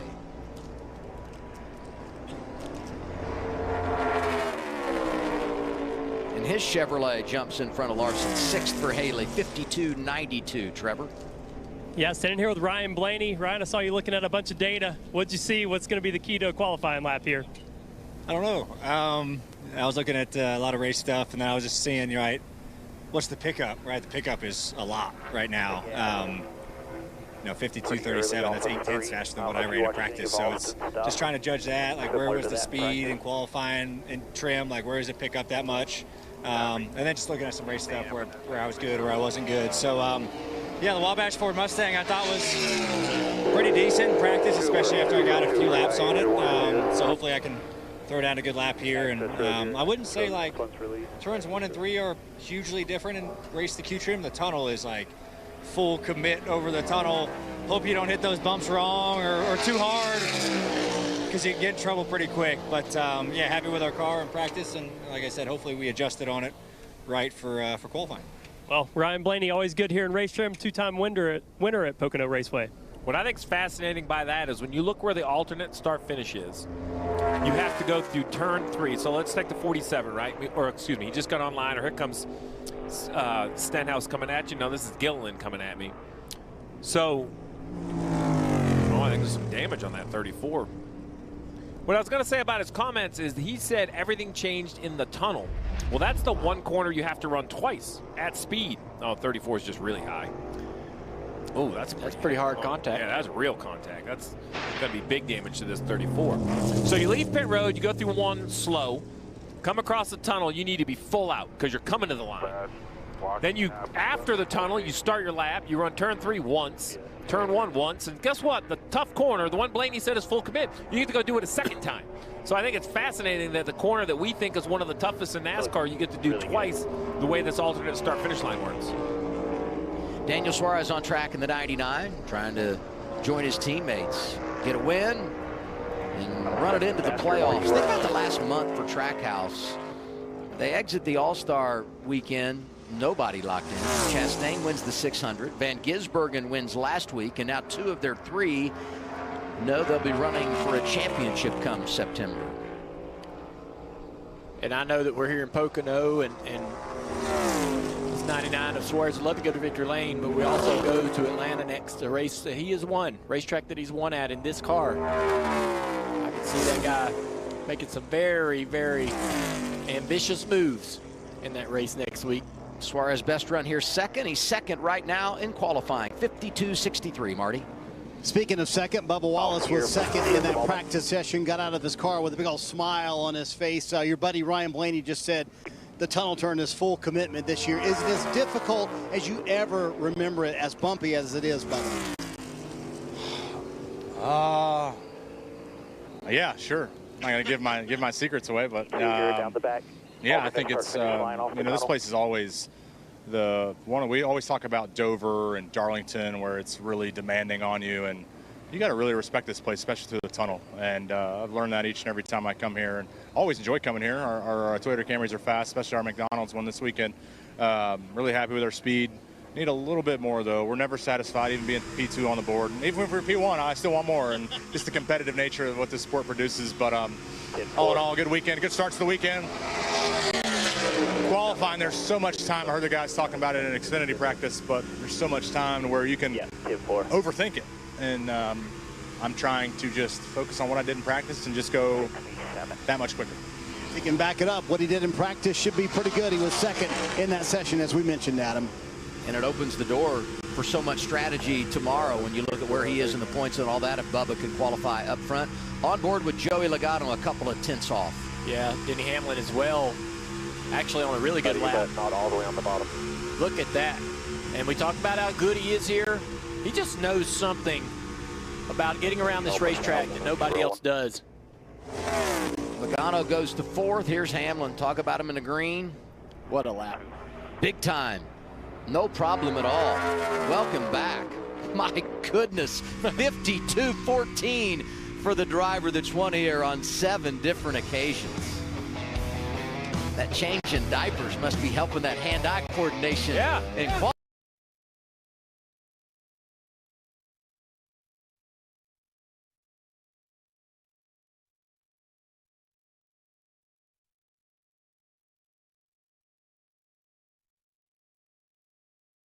Part of the black, so not all the way at the yellow line, but he was lower everywhere than most.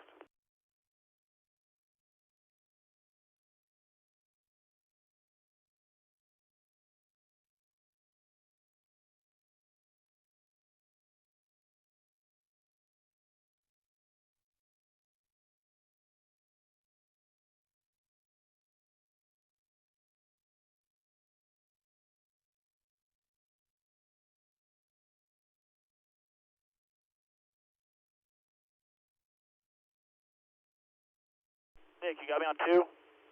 I do, yes, sir. All right, just let me know when the break's over, when they send the first. Copy, we're about probably 30, 45 away from that, 30, 45 seconds. Okay.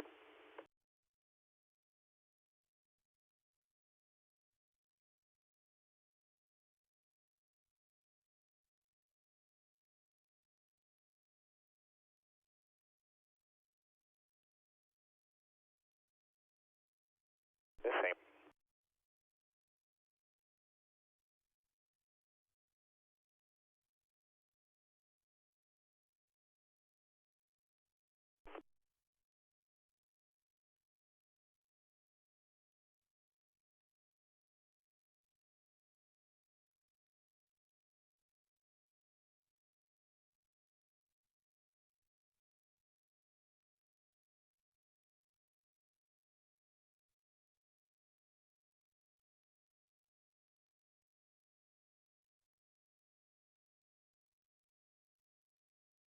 The data we got so far, lap time is coming from min speed being higher. The lift points, brake points are not much different than practice, just min speed's higher.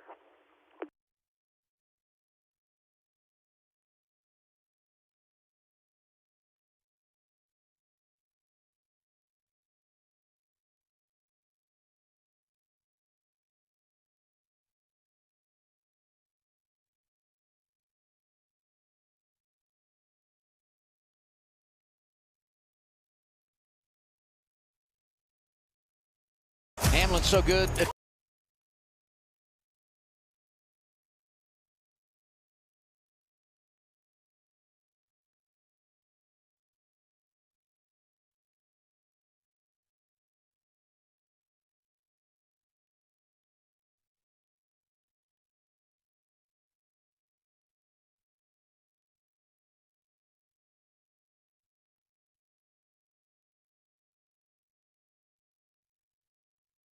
And maybe left side Sure. down. Do you show your driver what kind of lap time that he ran? Do you put that in front of him and say, all right, man, now this is where the standard is? So I'm the oddity at this. Like, I'm not sure that's going to stay on the front 2 rows. Towards the second seam is not good. Plus, they have the ability. Lap time that he ran, you put that in front of him and say, all right, man, now this is where the standard is. So I'm the oddity at this. On the bottom seam would be okay. Cool. Like, I think there's a lot of pace coming in this second group. I just believe, from what I saw in practice with Byron and those guys, plus green and checker. They'll give you the green. See what Hamlin just did. To your point, at least you know what you're chasing. Big cloud right now down the front straightaway, all through turns 1 and 2. Could also, get fortunate and get a really good there as well, Trevor. About speed in this second group. The last 3 times we were on an oval, it was this guy on the for 4 in a row on the ovals. I don't know. I hope on the ovals. I don't know. I hope so. Putting down a good lap. So thought our car was good in practice. Hopefully I can do my part here in our Bass Pro Shops Toyota, and certainly feel like we're beating the hunt. It's just a matter of keep an eye on this 19 coming up in a couple cars. I didn't think anybody was going to beat. We talked about with Buster goes out there, puts a 43 down. He has a little shade down there in turn 1 and 2. And now I'm wondering just if that 52-14 is wrong when you want to try to make it all up. Early enough to make up anything. Ryan Preece in the 60 on track behind Reddick. Did he run 5th through the tunnel, or did you go down? Oh, I love it. Oh, he might have overcooked one. He overcooked it. He's using it up out here, Steve. He overcooked it. He was going to run a 51.50. He didn't know he was trending the right way.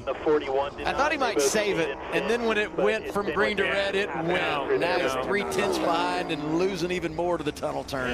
They have the cars pretty tied down and comfortable, tight in qualifying, and once you start to drive the nose across the racetrack up off of turn 1, nothing's going to save it except for lifting off that gas pedal. Marty. Junior, when the Mexico City race started, we weren't sure if Alex Bowman could finish the race. Not only did he finish it, but one of the grittier performances of the year. Wound up 4th. How's the back doing this week, Alex? Way better. Still bad enough to complain about, but I'm not complaining after how bad last week was. So just thankful that I had so much help throughout the week last week to get through that, and a fast race car on race day to take my mind off of it a little bit. So excited for Pocono. This has been a good place for us in the past.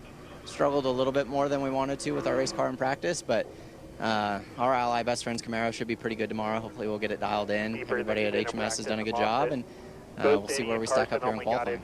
Mentions one of his better racetracks. 4 top 10s in the last 6 Pocono races for Alex Bowman.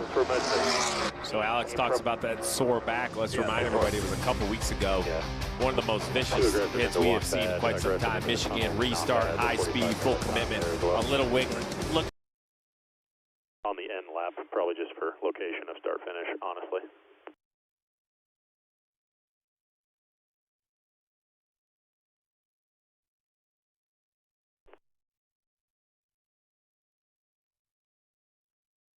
Get ready, guys.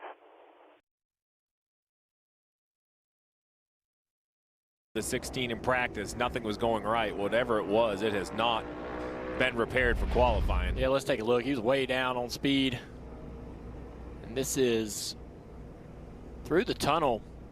Oh my. So that car was sideways before the bumps. So you're out of control before the bump. That's coming to the green. This is off of turn 3 as the lap's now going. And he just losing the back of the car, not comfortable, can't get to the gas. It's right on board. He's wrecking loose right there. And then you have no confidence. All right, here you're going to start your lap. You have 0 confidence going into turn 3 now because of how the car felt in the tunnel. You're driving down in here, you hope for the best. Oh, I don't like it. I don't like it. Not comfortable, using up a lot of track, out of the gas. Lap time just plummeting down this front straightaway. Control, Alt, Delete. That's what you need to do on that thing. Start over again tomorrow, because that's not a quick fix away. That thing needs some major help. Quick fix away. That thing needs some major help. But it also speaks to what we always say here, and really kind of applies to road courses as well. The residual impact of missing one corner and how it will just make you pay a price for a full lap or more. Ross Chastain out in qualifying. Ryan Blaney there as well. We've gone on a roller coaster. I thought Hamlin was going to get beat right away. We had a couple cars in the green, and now they are trending in the red. They're not even teasing this 11. Junior's confidence is back, by the way. I know. I'm talking a full roller coaster. He thought he was wrong. Now he's back to being right again. He was on the edge of the seat, then he was back like a lost puppy dog. Now he's on the edge again. Yep. You just wait till later today. Any decision he makes on top of that pit box, I'm just going to smile, sit back there, have a snack. I'm going down. I'm going to watch it in person. We'll see here what Blaney could do. He's still losing a little bit of time, man. We would have loved to have gotten through that corner. Lost another 2 tenths. This is the biggest spread we've seen. I'm sorry, Dale. This is just the biggest spread we've seen in the field. Oh, here it is, right here. There's Crew Chief Dale earlier, Connor Zillich. Oh, I got to tell you, I had my headset on backwards for practice. Oh, yeah. All the way through the line.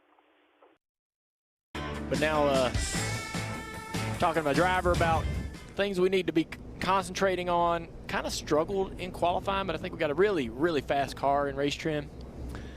We see Bubba Wallace getting pushed out there. Marty. Yeah, Junior, it won't turn over, Bubba has said. They've tried to push it off a couple of times. They've tried to put him in gear and see if he can pop the clutch, Steve, I would say, and get it going. But they cannot get this car to crank for Bubba Wallace. They're going to make one more attempt. I mean, how many guys are behind this car right now for Bubba Wallace, attempting to push it as best they can, see if they can possibly get it to crank. NASCAR officials at the front of pit road feverishly waving them on. We'll see, what is that, 2, 4, 6, 8, 9 guys trying to push it down pit road to see if they can get this thing cranking, and it won't just fire at all.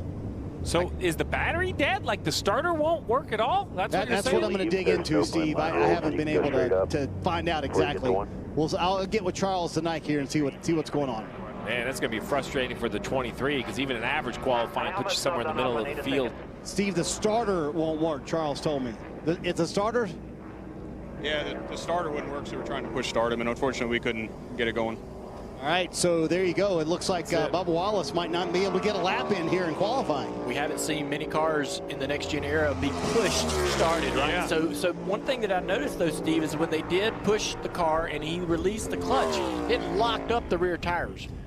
And you wonder what gear he's in. Like, he needs to be in a higher gear, maybe like second or third, like he has too much leverage, maybe like he's in first gear. Yeah, see, they tried it in second the first time, then they tried it in third the second time, and neither one of them would get it to work. Still surprising to see it lock the rear end and not try to at least kind of turn the engine over, and maybe some more severe issues. And we'll just have to see what they discover. Great lap for Buescher, 52.22. You know, I want to go back to Bubba, though, for a minute. And, Steve, you said it. I mean, even qualifying mid-pack here would be better than coming to the rear and not qualifying at all. But I go to the other side of it. They were second in practice. Right. His teammates up there inside the top 10. So you got to feel like they were going to have a great qualifying run and really put themselves in position. Yeah, this is the guy, one of them I thought might beat, might beat Hamlin. This is hurting my predictor here. Yeah. Although Nemechek, that's right, John Hunter. Well, John ran the bottom of 3, and that gave him a little bit of a nice kind of a look on the timing line, but he's still holding that speed down the straightaway. What an effort so far. Let's see how turn 1 goes. Momentum is real. Eric Jones, his teammate, up there in the top 10. This team ran top 10 last week in Mexico City. 42 off of turn 1, 10th and a half behind. Also low in 1 and 2 as well. So just completely going against, everyone else's attempts or what people have traditionally ran in terms of the line around the racetrack, and it's going to produce a solid lap here. Across turn 2, the tunnel turn, back to the alt start finish line. Nemechek goes to 4th, 52.39. So we were talking about this push start. Watch this right rear tire right here. When he lets the clutch out, lets the clutch out, this thing is going to freeze up. It doesn't even try to turn over. No, that's what I was wondering is when we usually push start a car, you'll see that rear end turn over and the tire roll. No. Third gear. All the way through the line. You get up to speed and let the clutch out. And it won't even let the rear end rotate, the axle turn or anything. All right, I'm sorry. Copy. I was frustrated with a that. A little more speed early. I worry, 5 mile an hour, maybe. Not sure. If there's something else going on that has the drivetrain locked up, right? Not allowing that rear end to. I thought turn 3 was good. I had a ton of grip. I thought 3 was really good. 3 was really good. You were right with him. Tunnel didn't look bad. Just 1. God just took off. Garage install 53 will be our stall.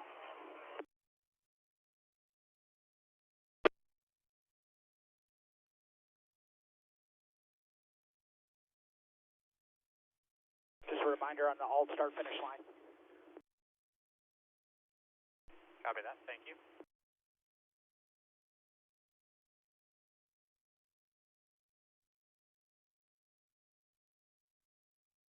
End of the set. Then 53.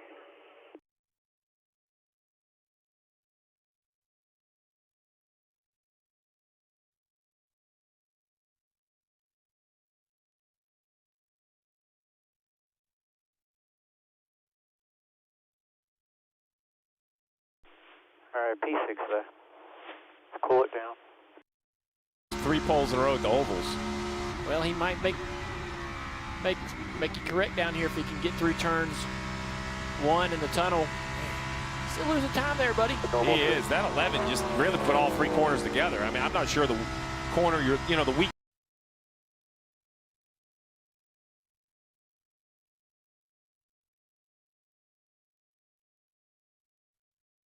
Tunnel for Briscoe, just maybe a couple thousand or hundred slower.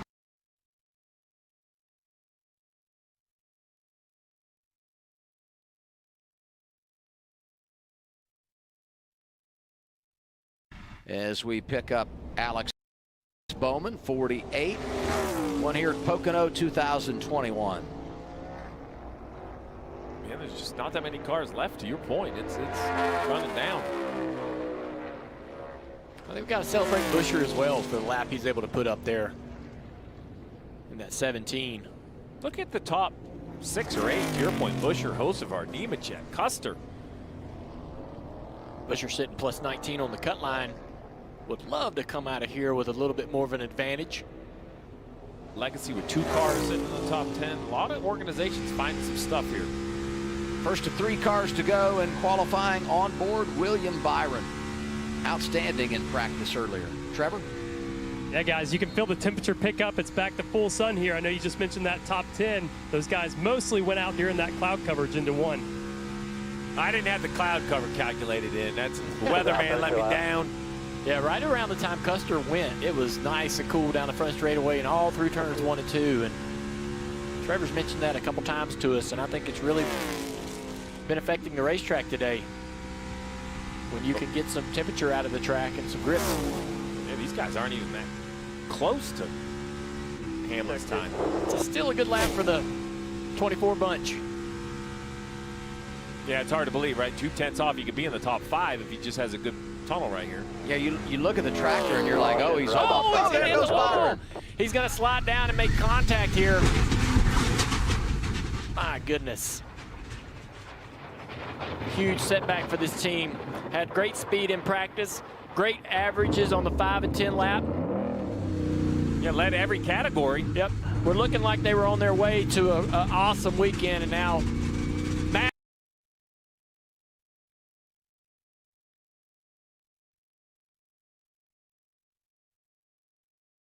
the 9 rerun.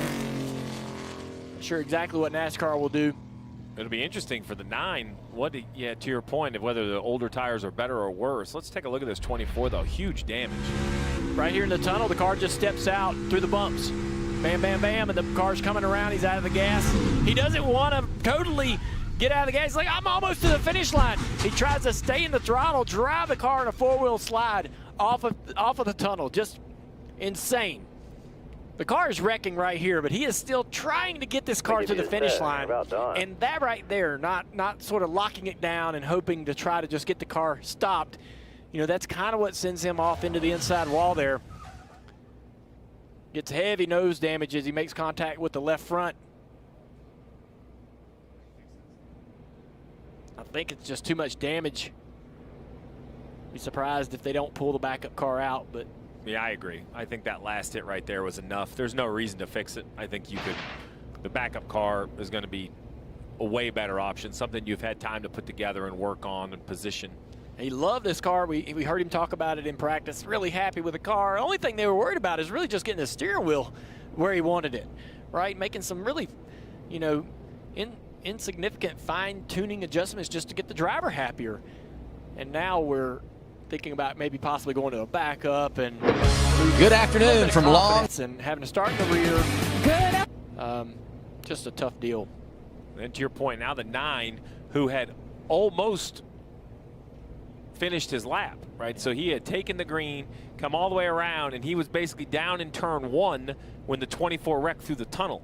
Yeah. So he had run 2/3 of a lap. Marty? And Steve, that's Alan Gustafson's point to NASCAR. They have said we should get a set of tires here. You see Chase at the end of pit road with the NASCAR official, and they are going to give them an extra set of tires here. So, Steve, is this normal protocol to get a fresh set of tires? Because that was Gustafson's point as we ran most of our lap. Chase Elliott made the same exact point, and now they're running down with that fresh new set of tires. Yeah, so let's go all the way back. Forever we ran one car at a time, so this wouldn't happen. Qualifying took a long time for the fans, for the drivers, for everyone. There's no reason you can't put 2 cars on the racetrack where they don't affect one another in an aerodynamic situation. The risk is this: if a car has an accident and there's another car on the track, I think this is the only fair option. Put a brand new set of tires on the 9. There's already a little bit of issue. You know, he has some temperature and some things that maybe they don't love, but you know, that's just kind of a bad luck. You see Hamlin looking on. Denny's like, this ain't fair. Yeah. I don't think they should let him do this.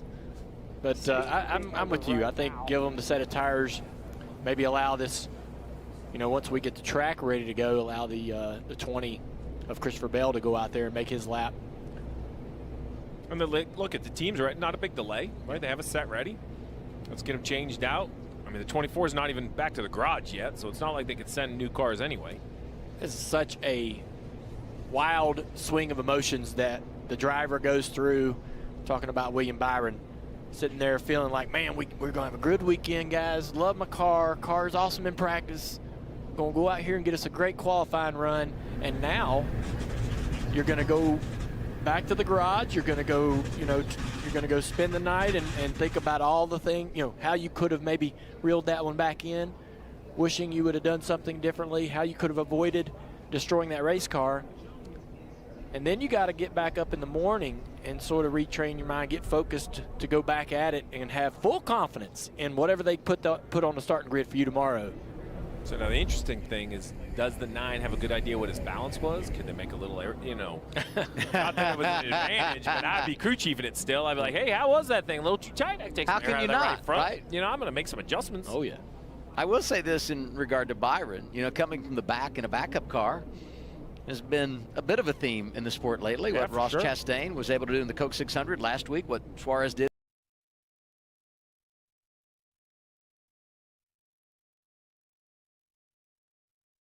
Yeah. Here. I've only been a crew chief for a couple days, but I think after I saw that 24 spin out, I'd be adjusting on my car. I'd be like, hey, what do you have for air pressure? Maybe I need to put one practice session. Yeah. He's dialed in. I like it. That's good.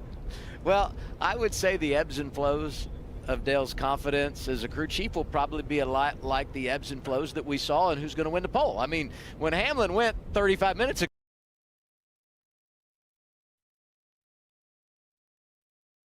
he's back on the chip.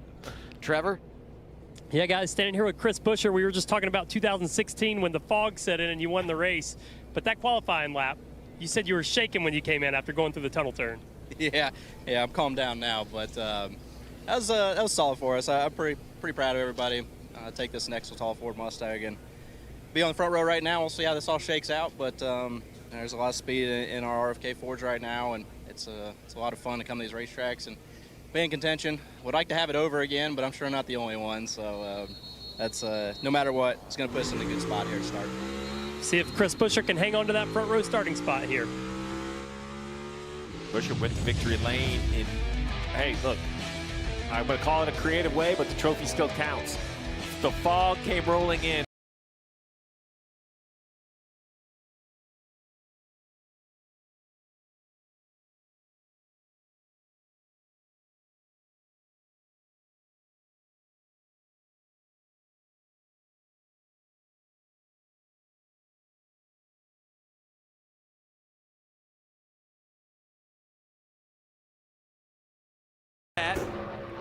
All right, we got 2 back on the racetrack, the 20 for the first time, the 9 for the second.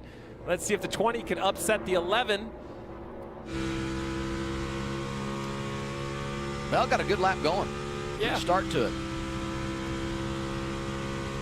Yeah, he's lost a little bit of time right here getting the straightaway. Kind of surprised to see him lose another half a tenth, 6/10 there to the finish line. Maybe there's maybe a little difference in drag on those cars between the 11 and the 20. As talked about the diversity inside the top 5 with teams, Joe Gibbs Racing, RFK, Spire, Legacy, Haas Factory Team. Who joins them? Will either of these two jump into the top 5? The 20, that's a pretty solid lap here. That's going to put him in the top 10 there, right in 9th. Started 31st and finished 2nd last week, so we know he can drive through the field.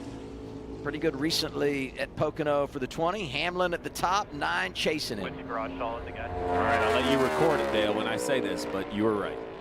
18th for Chase Elliott. Denny Hamlin starts on the pole at Pocono. Man, I knew it was a good lap. I thought there were too many heavy hitters. DH is not going to let me live this down when he hears about this, but what a lap for the 11. It held up all the way, Marty. I do not know that I've ever seen a crazier qualifying session here at Pocono, but for a guy who told me 40 minutes ago we were a little off, is this a bit of a surprising pole for you, Denny? Yes and no. I mean, we typically can step up, from practice. We make good adjustments. So I never really panicked too much, and obviously because I was a little more rested than the field right there, I was able to get a little speed. So for a guy who took a week off, could you pick a better racetrack, Denny, to come back to than Pocono, one of your favorites?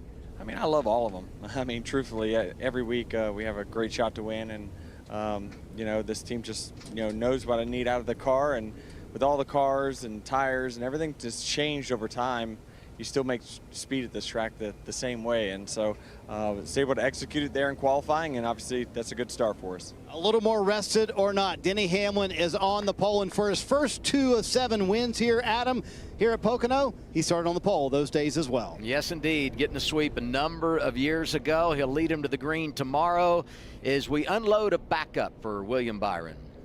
Yeah, I was wondering if missing a race would bother the momentum of the 11 car and Denny Hamlin, but he comes out here and shows that